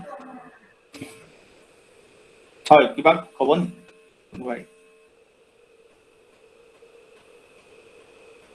ওকে যদি আমি চাওঁ অসমীয়া ভাষাৰ বুৰঞ্জী ইতিহাস যদি আমি চাওঁ তেনেহ'লে আমি দেখিম যে প্ৰায় অনুমানিক নৱম শতিকা দশম শতিকা মানৰ যিখিনি চৰ্যাপদ লিখা হৈছিলে চৰ্যাপদখিনি অসমীয়া ভাষাৰ প্ৰথম নমুনা বুলি কোৱা হয় আৰু এইখিনি মূলতঃ বজ্ৰযানৰ সহজযান ভিক্ষুসকলে ৰচনা কৰিছিলে প্ৰাচীন কামৰূপ অঞ্চলত তাৰপিছতে যিখিনি আছিলে বড়ো চণ্ডী দাসৰ শ্ৰীকৃষ্ণ কীৰ্তন ৰমাই পণ্ডিতৰ শূন্য পুৰাণ আদি যিখিনিত মানে যিখিনি ৰচনা আছিলে সেইখিনিত যিটো ভাষা ব্যৱহাৰ কৰা হৈছিলে সেই ভাষাটো বাণীকান্ত কাকতিয়ে ক'ব খোজে যে অসমীয়া আৰু বাংলা ভাষাৰ মূল কিন্তু বঙালীসকলে এই শ্ৰীকৃষ্ণ কীৰ্তন শূন্য পুৰাণ এইবিলাক অকল বঙালী ভাষাৰ কিতাপ বুলিহে গণ্য কৰে কিন্তু বাণীকান্ত কাকতিহঁতৰ মতে নহয় অসমীয়া ভাষা আৰু বাংলা ভাষাই তেতিয়ালৈকে স্বকীয় ৰূপ লাভ কৰিব পৰা নাছিলে আৰু এই যিখিনি কিতাপ এইটো সময়ত এইখিনি ঠিক চৰ্যাপদৰ পাছতে লিখা ধৰি লওক দশম আৰু একাদশ শতিকাৰ তেনেকুৱাৰ সময়তে গতিকে এইখিনি হয়তো মানে অসমীয়া ভাষা আৰু বাংলা ভাষাৰ মূল এইটো অকল বাংলা ভাষাৰ মূল হ'ব নোৱাৰে অসমীয়াৰো মূল আৰু হয়তো কিছু পৰিমাণে এইবিলাকৰ প্ৰভাৱ উড়িয়া ভাষা বা মৈথিলী ভাষাৰ ওপৰতো পৰিব পাৰে তাৰপিছত আমি অকণমান আগলৈ যদি চাওঁ প্ৰাগজ্যোতিষ মই ইতিমধ্যে উল্লেখ কৰিছোঁ যে প্ৰাগজ্যোতিষপুৰৰ ৰজা ভাস্কৰ বৰ্মনৰ সময়তে হিউৱেন চাং আহিছিলে অসমলৈ আৰু হিউৱেন চাঙে কিন্তু তেতিয়া উল্লেখ কৰিছিলে যে কামৰূপৰ ভাষা ভাৰতৰ এইটো এটা থাকি গ'ল কামৰূপৰ ভাষা ভাৰতৰ অন্য ঠাইৰ ভাষাৰ পৰা পৃথক গতিকে এইটো নহয় যে সেইটো সময়তে অসমীয়া ভাষাই সম্পূৰ্ণৰূপে লিখিত ৰূপ পাইছিলে হয়তো তেতিয়া অকল কথিত ৰূপতহে আছিলে বহুবিলাক বস্তু কিন্তু হ'লেও হিউৱেন চাঙে এইটো লক্ষ্য কৰিছিলে পৰ্যবেক্ষণ কৰিছিলে যে প্ৰাচীন কামৰূপত কুমাৰ ভাস্কৰ বৰ্মনৰ ৰাজত্বৰ সময়ত যিটো অসমীয়া ভাষা ব্যৱহাৰ কৰা হৈছিলে সেইটো সময়ৰ ভাষাটো ভাৰতৰ অন্য ঠাইৰ ভাষাতকৈ বেলেগ আছিলে অন্ততঃ মানে ইষ্টাৰ্ণ ইণ্ডিয়া যিটো পশ্চিমবংগ উৰিষ্যা বিহাৰ এই এৰিয়াত যিটো মানে ভাষা ব্যৱহাৰ হৈছিলে সেই ভাষাটোতকৈ অসমৰ ভাষাটো পৃথক আছিলে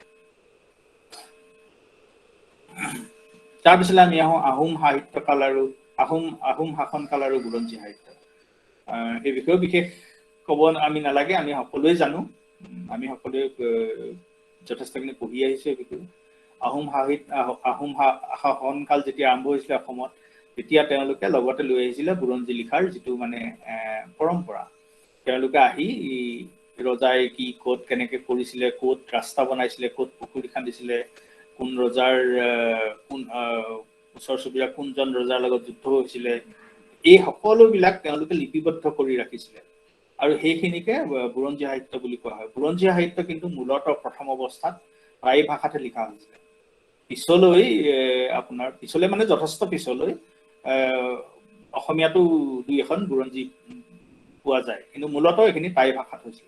কিন্তু টাই ভাষাত লিখা হলেও এই বুৰঞ্জীখিনিয়ে যিটো মানে লিখিত ইতিহাস লিখনৰ যিটো পৰম্পৰা বা যিটো ধাৰা সেইটো আৰম্ভ কৰিছিল অসমত। তাৰপিছতে আমি যদি চাওঁ হেম সৰস্বতীৰ কথা আমি ক'ব লাগিব। হেম সৰস্বতী প্ৰহ্লাদ চৰিতৰ ৰচক ত্ৰয়োদশ শতিকাতে এইখন লিখা হৈছিলে, আৰু এইখনে হয়তো প্ৰথম অসমীয়া সাহিত্য বুলি ক'ব পাৰি। বহুতে প্ৰথম অসমীয়া সাহিত্য বুলি কয়। চৰ্যাপদ আৰু শূন্য পুৰাণ, শ্ৰীকৃষ্ণ কীৰ্তনক যদি বাদ দিওঁ আমি, সেইবিলাকক যদি আমি কমন বুলি ধৰি লওঁ বাংলা ভাষাৰ লগত, এইখনেই হৈছে প্ৰথমখন কিতাপ যিখনক আমি অকলে আমাৰ অসমীয়া বুলি ক'ব পাৰোঁ। হেম সৰস্বতী প্ৰহ্লাদ চৰিত। প্ৰহ্লাদ চৰিতৰ পাছত আহে মাধৱ কন্দলীৰ ৰামায়ণ। মাধৱ কন্দলীয়ে সপ্তকাণ্ড ৰামায়ণ লিখিছিলে বুলি কয় যদিও আমি জানো যে অকল 5টা কাণ্ডহে পোৱা যায়। এটা কাণ্ড আদি আৰু উত্তৰাকাণ্ড পিছত শংকৰদেৱ আৰু মাধৱদেৱে ৰচনা কৰি তাৰ লগত সংযোজন কৰিছিলে। তাৰপিছত যদি আমি চাওঁ এইটো এটা ইণ্টাৰেষ্টিং, মই সদায় মানে এইটো অকণমান ইণ্টাৰেষ্টিংলি চাওঁ, যিখন প্ৰথম অসমীয়া জ্ঞান পাঠ, এইবিলাক ৰামায়ণ বা প্ৰহ্লাদ চৰিত এইবিলাক ফিকশ্যন বা মিথলজিকেল বুলিও আমি ক'ব পাৰোঁ। কিন্তু প্ৰথমখন অসমীয়াত লিখা প্ৰথমখন নন ফিকশ্যন বা জ্ঞান পাঠ্য বুলি মই ক'বলৈ চেষ্টা কৰিছোঁ ইয়াত, কিতাপত মঞ্জুৰি। এইখন লিখিছিলে বকুল কায়স্থই আপোনাৰ অনুবাদ কৰিছিলে। এখন ভাস্কৰাচাৰ্যৰ এখন বিখ্যাত কিতাপ আছে, কিতাপখনৰ নাম হৈছে লীলাৱতী। লীলাৱতীৰ বিষয় হৈছে গণিত আৰু বুক কিপিং। এইখন বহুতে কয় যে কিতাপত মঞ্জুৰিখন হৈছে প্ৰথম অসমীয়া জ্ঞান পাঠ। এইখন অনুবাদ আছিলে আৰু এইখন হৈছিলে 1434 চনত। 1434 মানে যথেষ্ট পুৰণি, আপুনি শংকৰদেৱৰ জন্মৰো আগত। কিন্তু আপুনি ইফালে দেখিব যে মই নোট এটা থৈছোঁ যে কিছুমান পণ্ডিতে বকুল কায়স্থই কোচ ৰজা নৰনাৰায়ণৰ পৃষ্ঠপোষকতাত এই অনুবাদ কৰা বুলি ক'ব খোজে। এই ক্ষেত্ৰত ইয়াৰ ৰচনাকাল হ'ব 1540 পৰা 87 চন। 1587 চন। সেইটো নৰনাৰায়ণৰ ৰাজত্বকাল আছিল। গতিকে যি কি নহওক, আমি যদি পিছৰটো ধৰি লওঁ তেতিয়াও এইখন মানে প্ৰায় 500 বছৰ পুৰণি কিতাপ। 500 বছৰৰ আগতেই যিটো সময়ত ধৰি লওক ফিকশ্যন লিখাৰ এটা ধাৰা চলি আছিলে বা ফিকশ্যন অনুবাদ কৰাৰ এটা ধাৰা চলি আছিলে বা মিথছ জাতীয় কিতাপ অনুবাদ কৰাৰ এটা ধাৰা চলি আছিলে, ঠিক সেইটো সময়তে বকুল কায়স্থৰ দৰে এজন অসমীয়াই বা অসমৰ এজন মানে লিখকে লীলাৱতীৰ দৰে এখন যথেষ্ট বিখ্যাত গ্ৰন্থ অসমীয়ালৈ অনুবাদ কৰি উলিয়াইছিলে। তাৰপিছত 1695 চনত কবিৰাজ চক্ৰৱৰ্তীয়ে ভাস্বতী শাস্ত্ৰৰ কথা নামৰ এখন কিতাপ অনুবাদ কৰিছিলে। ভাস্বতী শাস্ত্ৰৰ কথা মষ্টলি এষ্ট্ৰনমিৰ জ্যোতিষশাস্ত্ৰৰ ওপৰত আধাৰিত। জ্যোতিষশাস্ত্ৰ মানে এইটো হেৰি নহয়, আপোনাৰ এষ্ট্ৰলজি নহয়, এইটো এষ্ট্ৰনমি, জ্যোতিৰ্বিজ্ঞান। তাৰপিছত আমি ক'ব লাগিব যে বৈষ্ণৱ সাহিত্যৰ বিষয়ে আমি জানো। বৈষ্ণৱ সাহিত্য শংকৰদেৱে মূলতঃ আৰম্ভ কৰিলে। তাৰপিছতে অংকীয়া নাট, বৰগীত, আপোনাৰ ড্ৰামাৰ যিটো ধাৰণা, সেই বস্তুটো অংকীয়া নাটৰ পৰাই আৰম্ভ হৈছে। তাৰ আগলৈকে অসমীয়াত কোনো ধৰণৰ ড্ৰামা জাতীয় বস্তু পোৱা নাযায়, যিটো অভিনয় কৰিব পাৰি ষ্টেজত, য'ত সংলাপৰ ৰূপত মানে উপস্থাপিত কৰা হয় বিষয়বস্তু। তাৰপিছত বৰগীত আহিলে। বৰগীতৰ উপৰিও যথেষ্ট হেৰি আছে, আমাৰ লোকসংগীত যথেষ্ট আছে, বিহু চিহু, কিন্তু বৰগীতটো অকণমান চিষ্টেমেটাইজ কৰা হ'ল। সেইকাৰণে বৰগীতে বৰ্তমান ক্লাছিকেল মানে মৰ্যাদা লাভ কৰিছে। এই বৰগীতটো আপুনি সলনি কৰিব নোৱাৰে। বিহু গীতটো আমি অকণমান ইফাল সিফাল কৰি গাব পাৰোঁ, সুৰটো অকণমান ইফাল সিফাল হ'ব পাৰে, কিন্তু বৰগীতটো একদম মানে যিমতে তাক ঠিক কৰা হৈছে যে যিটো ৰাগৰ ওপৰত এইটো বৰগীতটো আধাৰিত হ'ব, সেই ৰাগটো মানি চলিয়েই বৰগীতটো গাব লাগিব। এই বস্তুবিলাক সেইটো সময়ত অসমৰ কাৰণে একেবাৰে নতুন বস্তু আছিল। তাৰপিছত আৰু এখন কিতাপৰ নাম আমি উল্লেখ কৰাটো ভাল হ'ব ইয়াত। সেইখন হৈছে হস্ত্ৰী বিদ্যা এইটো ব হ'ব লাগিছিলে, ৰ হৈ থাকিলে, হস্ত্ৰী বিদ্যা নৰ্ব সাৰসংগ। সুকুমাৰ বৰকাইতে 1734 চন মানত হাতী কেনেকে যত্ন ল'ব লাগে, হাতী কেনেকে ৰাখিব লাগে হাতীশালত, এই কিতাপখন মই তাৰ 2টা পৃষ্ঠাৰ ফটো দিছো মোৰ এতিয়াও মনত আছে মোৰ দেউতাই মই যেতিয়া সৰু আছিলো তেতিয়া এই কিতাপখন মোক পঢ়িবলৈ শিকাইছিলে বা বুজাই দিছিলে দেখুৱাই এতিয়াও নতুনকৈ প্ৰিণ্ট হৈ আছে কিতাপখন বৰ ধুনীয়া এখন আমি সকলোৱে মই নিজৰ ঘৰত ৰখাটো উচিত বুলি ভাবো এইখন এখন আমাৰ অমূল্য সম্পদ 1736 চনতেই কি ধৰণে এখন কিতাপ প্ৰস্তুত কৰি উলিওৱা হৈছিলে তাত ধুনীয়া চিত্ৰ আছিলে ৰঙীন চিত্ৰ এইটো মানে ভাবি চাবলগীয়া বিষয় কিমানখিনি কষ্ট তেওঁলোকে কৰিবলগীয়া হৈছিলে এখনো এখন মানে কি বুলি কয় মাইলস্টোন বুলি ক'ব পাৰি অসমীয়া সাহিত্য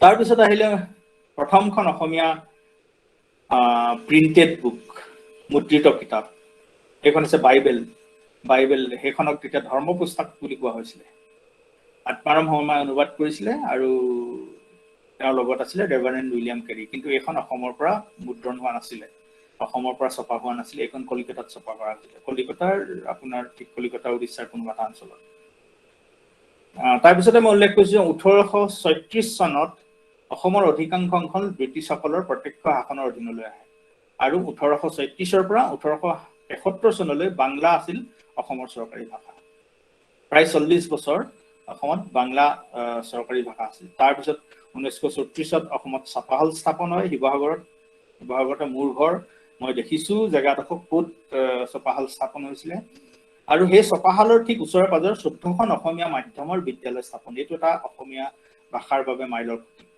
অসমত ছাপাহাল স্থাপন আৰু 14খন অসমীয়া মাধ্যমৰ বিদ্যালয় স্থাপন 1940ৰ ওচৰে পাজৰে তাৰপিছত আহিলে মিছনেৰী যুগ মিছনেৰীসকলে আমাৰ অসমীয়া ভাষাৰ প্ৰচাৰৰ কাৰণে বা উন্নতিৰ কাৰণে কিমানখিনি কৰিলে সেইখিনি আমি জানো সকলোৱে অৰুণোদয় আৰম্ভ হ'ল 1846ত তাৰপিছতে নিউ টেষ্টামেণ্ট হ'ল জাতিকৰ যাত্ৰা যিখনক অসমীয়া প্ৰথম উপন্যাস বুলি কোৱা হয় এইখন হৈছে আপোনাৰ জন ডানিয়ানৰ পিলগ্ৰিমছ প্ৰগ্ৰেছৰ অনুবাদ তাৰপিছতে ৰাম নৱমী লিখিলে গুণাভিৰাম বৰুৱাই তাৰপিছতে হেমচন্দ্ৰ বৰুৱাই অসমীয়া ব্যাকৰণ লিখিলে আৰু তাৰ পিছত অসমীয়া যিটো মানে যি ধৰণে সমৃদ্ধ হ'বলৈ আৰম্ভ হ'ল অসমীয়া ভাষাটো বিভিন্ন ধৰণৰ লিখনিৰ দ্বাৰা তাৰপিছত জ্যোতিপ্ৰসাদ আগৰৱালা বিষ্ণুপ্ৰসাদ ৰাভা তাৰপিছত লক্ষ্মীনাথ বেজবৰুৱা এই চন্দ্ৰকুমাৰ আগৰৱালা তাৰপিছত আমি সকলোৱে জানো আমাৰ সকলোৰে এটা ধাৰণা আছে কি ধৰণে অসমীয়া ভাষাটো সমৃদ্ধি লাভ কৰিবলৈ সক্ষম হ'ল তাৰপিছতে আধুনিক কালত আমি দেখা পাওঁ যে ভাষা আন্দোলন আৰু অসমীয়া বানাম বাংলা লিপি ভাষা আন্দোলনৰ বিষয়ে আমি অকণমান ইতিমধ্যে আলোচনা কৰিলোৱে অসমীয়া বানাম বাংলা লিপি এইটো লৈ এতিয়া আপোনালোকে হয়তো যদি এই বিষয়ে ইণ্টাৰেষ্ট আছে তেতিয়ালৈকে আপোনালোকে পঢ়িছে আজি কেইবছৰমানৰ পূৰ্বৰে পৰা এই বিষয়টোৰ ওপৰত যথেষ্ট লিখা মেলা হৈছে অসমীয়া বাতৰি কাকত বা বিভিন্ন আলোচনীতো লিখা মেলা হৈছে যে অসমীয়া বানাম বাংলা লিপি বহুতে অসমীয়া যিটো লিপিত আমি অসমীয়া ভাষা লিখোঁ বহুতে সেই ভাষাটোক বাংলা লিপি বুলি ক'ব খোজে নহয় আপুনি যদি কম্পিউটাৰ এটা খুলি অসমীয়া টাইপ কৰিব বিচাৰে যিটো ফণ্টত আপুনি টাইপ কৰিব সেই ফণ্টটো বাংলা আৰু অসমীয়া ভাষাৰ কাৰণে একে বৃন্দা ফণ্ট যিটো বাই ডিফল্ট ফণ্ট থাকে উইণ্ডোজ মেচিনত গতিকে আৰু ইউনিকোড যিটো চিষ্টেম এইটো এটা ইউনিকোড ফণ্ট ইউনিকোডৰ বিষয়ে আপোনালোকে শুনিছে এইটো এটা ইউনিকোড এটা ফণ্ট চিষ্টেম এইটোত মানে প্ৰত্যেকটো কেৰেক্টাৰক এটা কোড দিয়া হয় ইউনিকোড সেইকাৰণে ইউনিকোড বুলি কয় আৰু এই কোডটো মানে একে all over world code assign কৰা স্যাৰ এইটো 1940 হ'ব নে 1840 হ'ব অসমত ছাপাশাল স্থাপনটো স্যাৰ এইটো হয় এইটো 1840 হয় 1840 এইটো মোৰ টাইপ কৰোঁতে ভুল হ'ল এই অসমীয়া ইংৰাজী সংখ্যা ব্যৱহাৰ কৰি থকা অভ্যাস আছে যে অসমীয়াত কৰিলে কেতিয়াবা পটককৈ চকুত নপৰে হয় স্যাৰ কাৰণ গোটেইখিনি 1800 শতিকাৰে মানে গতিকে সেইটো 19 হৈ গ'ল কেনেবাকৈ হয় তাৰপিছতে ধন্যবাদ দেই এইটো শুধৰাই দিয়াৰ কাৰণে মই এইটো শুদ্ধ কৰি ল'ম তাৰপিছতে যিটো অসমীয়া আৰু বাংলা লিপিৰ যিটো আলোচনা যিটো ক্লাছ সেইটো এতিয়াও চলি আছে যিটো বিতৰ্ক বহুত অসমীয়া লোকে এতিয়া মানে কৈছে যে নহয় আমাক ইভেন ইউনিকোডতো অসমীয়া ভাষাৰ বাবে বেলেগ ইউনিক কোড লাগে অসমীয়া ভাষাৰ লিপিৰ কাৰণে আৰু অলপ দিনৰ আগতে আপোনালোকে পঢ়িছিলে নে নাই নাজানো, বাতৰি কাকতত প্ৰকাশ হৈছিলে কোনোবা এজন তেজপুৰৰ কোনোবা এজন ব্যক্তিয়ে এখন কিতাপ লিখি উলিয়াইছে, যিখন কিতাপত তেওঁ দাবী কৰিছে যে অসমীয়া ভাষাৰ যিটো লিপি বা অসমীয়া ভাষা এইটো আপোনাৰ প্ৰায় তেওঁ কৈছে প্ৰায় 2-3 হাজাৰ বছৰ পুৰণি। তাৰমানে তেওঁ কৈছে যে যিটো চিল্ক ৰুট আছিলে, যিটো পথেদি মানে চিল্ক বা ৰেচমৰ যিটো আপোনাৰ আমদানি ৰপ্তানি হৈছিলে চাইনাৰ পৰা, চীনৰ পৰা, তেওঁ কৈছিলে তাৰ এটা ৰুট অসমৰ মাজেদিও গৈছিলে সেইটো সময়ত। এই ৰুটটো আপোনাৰ এইফালে চীনৰ পৰা আৰম্ভ হৈ কি বুলি কয় মিডল ইষ্টলৈকে গৈছিলে, মধ্যপ্ৰাচ্যলৈকে গৈছিলে। গতিকে সেই তাৰ এটা ৰুটটো অসমৰ মাজেদিও গৈছিলে, কামৰূপৰ মাজেদিও গৈছিলে। তেতিয়া কৈছিলে তেতিয়া সেইটো সময়তে অসমীয়া ভাষা আৰু অসমীয়া লিপিৰ বিকাশ হৈছিলে। কিন্তু এতিয়ালৈকে আমি চিয়ৰ হ'ব নোৱাৰো, যদিও দাবী কৰা হৈছে। এই বিষয়ে পণ্ডিতসকলে কি মতামত দিয়ে সেইটোৰ ওপৰতে ভিত্তি কৰি আমি মানে পিছত কি হয়। তাৰপিছত মই বেছি সময় নাই আৰু 7 মিনিট 10 মিনিট মান আছে, গতিকে মই 10 মিনিটত শেষ কৰিবলৈ চাম। সংস্কৃতি, অসমৰ সংস্কৃতি। অসমৰ সংস্কৃতিৰ বিষয়ে কৈ শেষ কৰিব নোৱাৰি, গতিকে মই জাষ্ট এইটো সংস্কৃতিক কিদৰে আমি সংজ্ঞাবদ্ধ কৰিব পাৰোঁ সেইটো ক'ব খুজিছোঁ। সংস্কৃতি হৈছে আমাৰ জীৱন ধাৰণৰ যিটো প্ৰক্ৰিয়া, জীৱন ধাৰণৰ যিটো পথ, আমি কিদৰে জীয়াই থাকো সেইটোৱে হৈছে সংস্কৃতি। এটা গোটৰ উমৈহতীয়া বা এটা গোটে আহৰণ কৰা ৰীতি নীতি আৰু মূল্যবোধ। এই ৰীতি নীতিসমূহ হৈছে মানে যিখিনি সামাজিক নিয়ম, কি কৰিব লাগে কি কৰিব নালাগে, এটা বিশেষ উৎসৱ বা পাৰ্বণত আমি কি নিয়ম পালন কৰিব লাগে বা কিখিনি কৰিব নালাগে, কিখিনি কৰিলে আমাৰ সমাজে আমাক শাস্তি প্ৰদান কৰিব পাৰে, সেইখিনি হৈছে ৰীতি নীতি। আৰু মূল্যবোধ, মূল্যবোধ হৈছে ভাল, শুদ্ধ, আকাংক্ষিত আৰু বাঞ্ছনীয়ৰ দৰে বিমূৰ্ত ধাৰণা, মানে এবষ্ট্ৰেক্ট আইডিয়াজ। মোৰ বাবে কি ভাল সেইটো আপোনাৰ বাবে বেয়া হ'ব পাৰে। মানে এখন সমাজৰ কাৰণে বা এটা সামাজিক গোটৰ কাৰণে যিটো ভাল, আন এটা সামাজিক গোটৰ কাৰণে এইখিনি মানে একচুৱেলি ভাল শুদ্ধ বুলি কোনো বস্তু নাই। ভাল শুদ্ধৰ ধাৰণাটো সকলোৰ বাবে বেলেগ, এইটো এটা আপেক্ষিক ধাৰণা। বা কোনখিনি আকাংক্ষিত, কোনখিনি শুদ্ধ, কোনখিনি ৰাইট, কোনখিনি ৰং, কোনটো ট্ৰু, কোনটো ফলছ, এইবিলাক এবষ্ট্ৰেক্ট ধাৰণা, বিমূৰ্ত ধাৰণা। এই বস্তুবিলাক লৈ সংস্কৃতিৰ সৃষ্টি। তাৰপিছতে যে আমি চাওঁ লোক সংস্কৃতি, 3 ধৰণৰ সংস্কৃতিৰ কথা মই উল্লেখ কৰিছোঁ। অৱশ্যে ইয়াতকৈ বেলেগ ধৰণৰ সংস্কৃতি আছে। এটা হৈছে ফোক কালচাৰ, লোক সংস্কৃতি, জনপ্ৰিয় কালচাৰ, পপুলাৰ কালচাৰ, আৰু এটা হৈছে গণ সংস্কৃতি, মাছ কালচাৰ। লোক সংস্কৃতি মানে যিখিনি সাধাৰণ মানুহে যিটো সংস্কৃতি পালন কৰে, আৰু জনপ্ৰিয় সংস্কৃতি মানে যিটো আপোনাৰ পপুলাৰ কালচাৰ, সকলোৰে মাজত জনপ্ৰিয় হৈ পৰে। তাত আপোনাৰ ধনী দুখীয়া উচ্চ নিচৰ কোনো ভেদাভেদ নাথাকে, সকলোৰ মাজতে। এইটো ক্ষেত্ৰত আমি বিহু উদাহৰণটো ল'ব পাৰোঁ। বিহু পূৰ্বতে কৃষিজীৱী মানুহৰ এটা মানে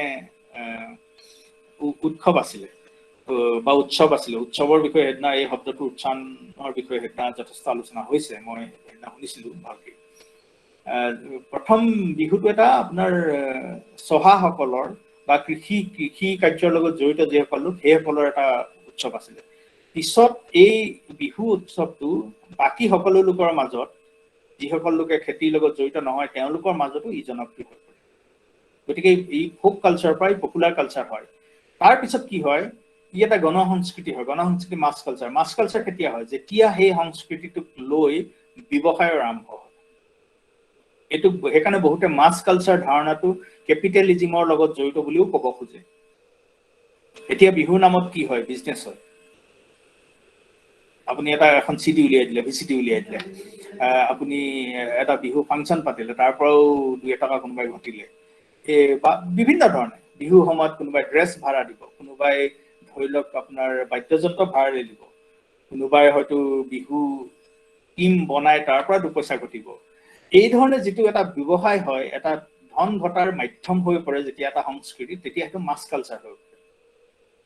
এইটো সেইকাৰণে বহুতে, মই কৈছো যে সেইকাৰণে এইটো বহুতে মানে কেপিটেলিজিমৰ লগত সংযোগ কৰিব খোজে। ইয়াৰ উপৰিও বেলেগ ধৰণৰ কালচাৰ আছে, যেনে ল' কালচাৰ আছে, হাই কালচাৰ আছে, চাব কালচাৰ আছে। এইবিলাকৰ বিষয়ে আমাৰ ইমান দৰকাৰ নাই, গতিকে আমি তালৈ নাযাওঁ।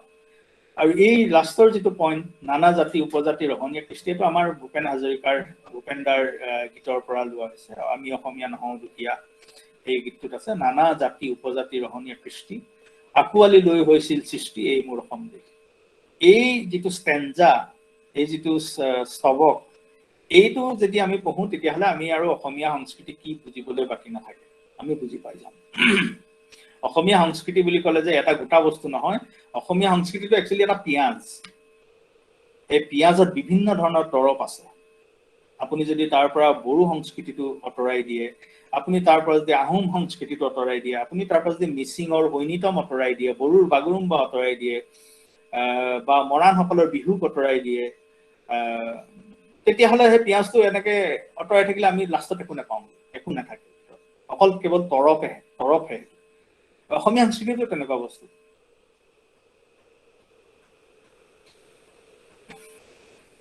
তাৰপিছতে আমি অকমান এইফালে চাব পাৰো সত্ৰীয়া সংস্কৃতি, বৈষ্ণৱ ধৰ্ম, নৱ বৈষ্ণৱ ধৰ্মৰ প্ৰসাৰৰ লগে লগে এটা সত্ৰীয়া সংস্কৃতিৰ সৃষ্টি হ'ল।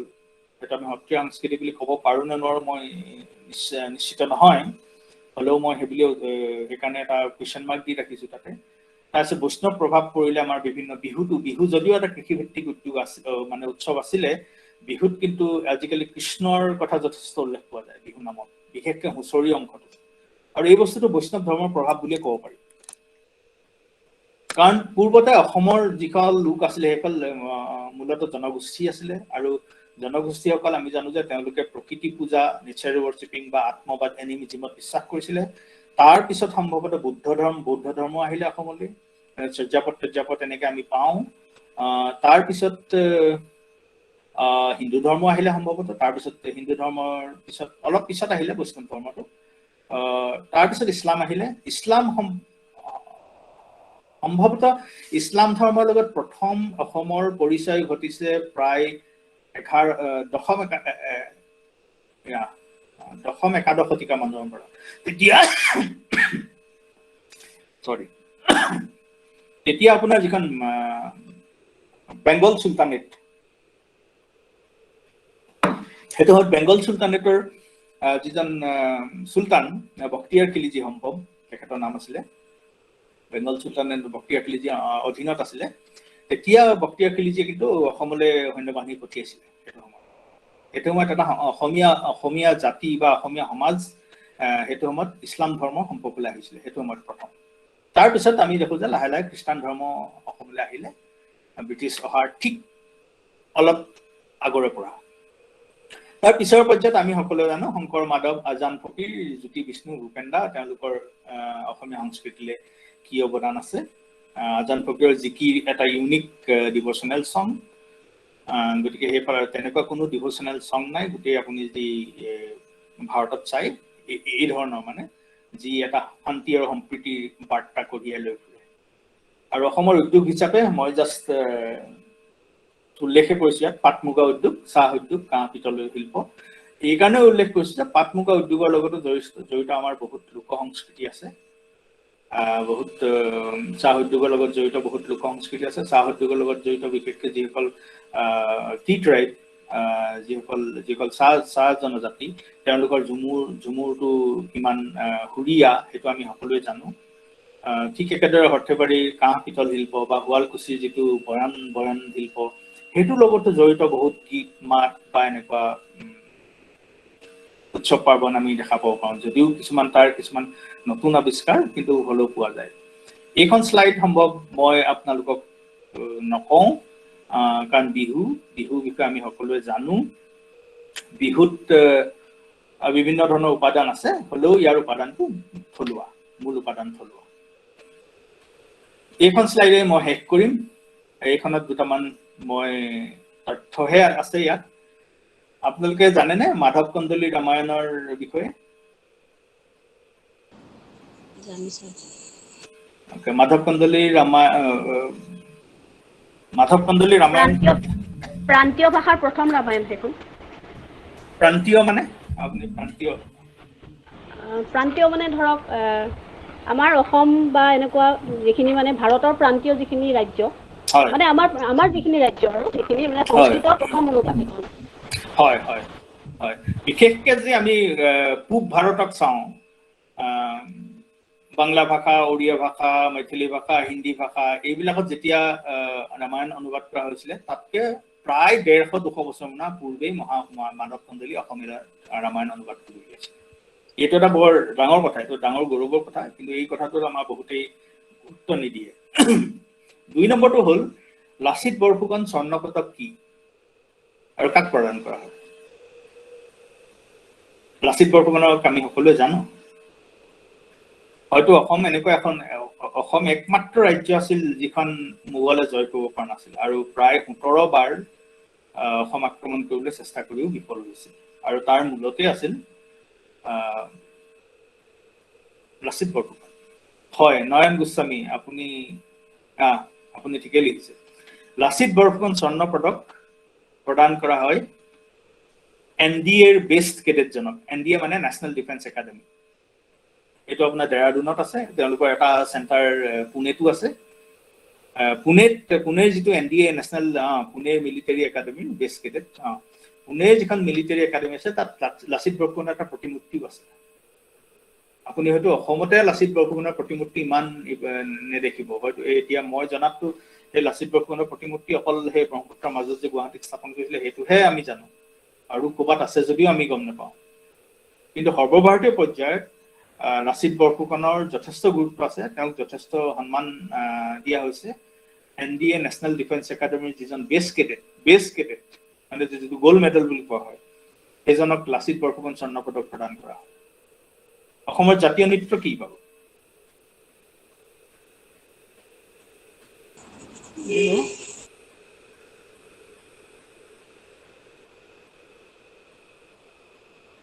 তাৰপিছত অসমৰ ৰাজ্যিক ফুল,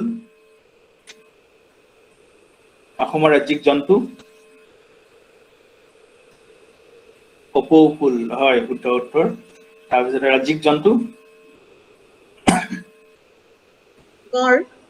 গড়, ৰাজ্যিক পক্ষী দেওহাঁহ, শুদ্ধ উত্তৰ। তাৰপিছত অসমৰ জাতীয় সংগীত। জাতীয় সংগীতৰ কথাটো মই এইকাৰণে উল্লেখ কৰিছো যে অসমৰ জাতীয় সংগীত ও মোৰ আপোনাৰ দেশটো 1927 চনতে জাতীয় সংগীতৰ মৰ্যাদা প্ৰদান কৰা হৈছিল। আৰু আপুনি জানে না, ভাৰতত মাত্ৰ 12খন ৰাজ্য আছে যিকেইখন ৰাজ্যৰ জাতীয় বা ৰাজ্যিক সংগীত আছে, আৰু বাকী 11খন হৈছে অন্ধ্ৰপ্ৰদেশ, বিহাৰ, ছত্তীশগড়, গুজৰাট, কৰ্ণাটক, মধ্যপ্ৰদেশ, ওড়িশা, পুডুচেৰী, তামিলনাডু, তেলেংগানা আৰু উত্তৰাখণ্ড। আৰু আপোনালোকে দেখিব যে অসমে আটাইতকৈ আগতে এটা ও মোৰ আপোনাৰ দেশক নিজৰ জাতীয় সংগীত হিচাপে গ্ৰহণ কৰিছে। বাকীবিলাক এতিয়া মানে একদম নতুন। অন্ধ্ৰপ্ৰদেশৰটো অকণমান পুৰণি, 1956 চনত, বিহাৰ, ছত্তীশগড়, গুজৰাট, কৰ্ণাটক এইবিলাক 2000 চনৰ পিছৰ। গতিকে সেইফালৰ পৰাও আমি অকণমান ইউনিক, আমি অকণমান অন্যান্য অসমৰ লোকসকল, কাৰণ 1927 চনতেই আমি নিজৰ জাতীয় সংগীত লাভ কৰিছিলোঁ। ও মোৰ আপোনাৰ দেশটো লিখিছিলে লক্ষ্মীনাথ বেজবৰুৱাই, আৰু সেইটো সম্ভৱতঃ অসম এছ'চিয়েশ্যনে তেতিয়া গ্ৰহণ কৰিছিলে। তেতিয়া সেইটো সময়ত লক্ষ্মীনাথ বৰদলৈহঁত আছিল। গতিকে সেইফালৰ পৰা আমি ইউনিক অসমৰ লোকসকল জাতীয় সংগীতৰ ক্ষেত্ৰত। আৰু অকল 12খন ৰাজ্যহে আছে ৰাজ্যিক সংগীত বা জাতীয় সংগীত থকা। গতিকে আই থিংক মোৰ ক'বলগীয়া সিমানেই, আৰু মই 2খনমান কিতাপৰ নাম উল্লেখ কৰিছোঁ। যদি আপোনালোকে কিবা জানিব খোজে তেতিয়াহ'লে মই আৰু কিতাপৰ নাম আপোনালোকে দিব পাৰিম। ধন্যবাদ। Thank you, Bishwadip ji.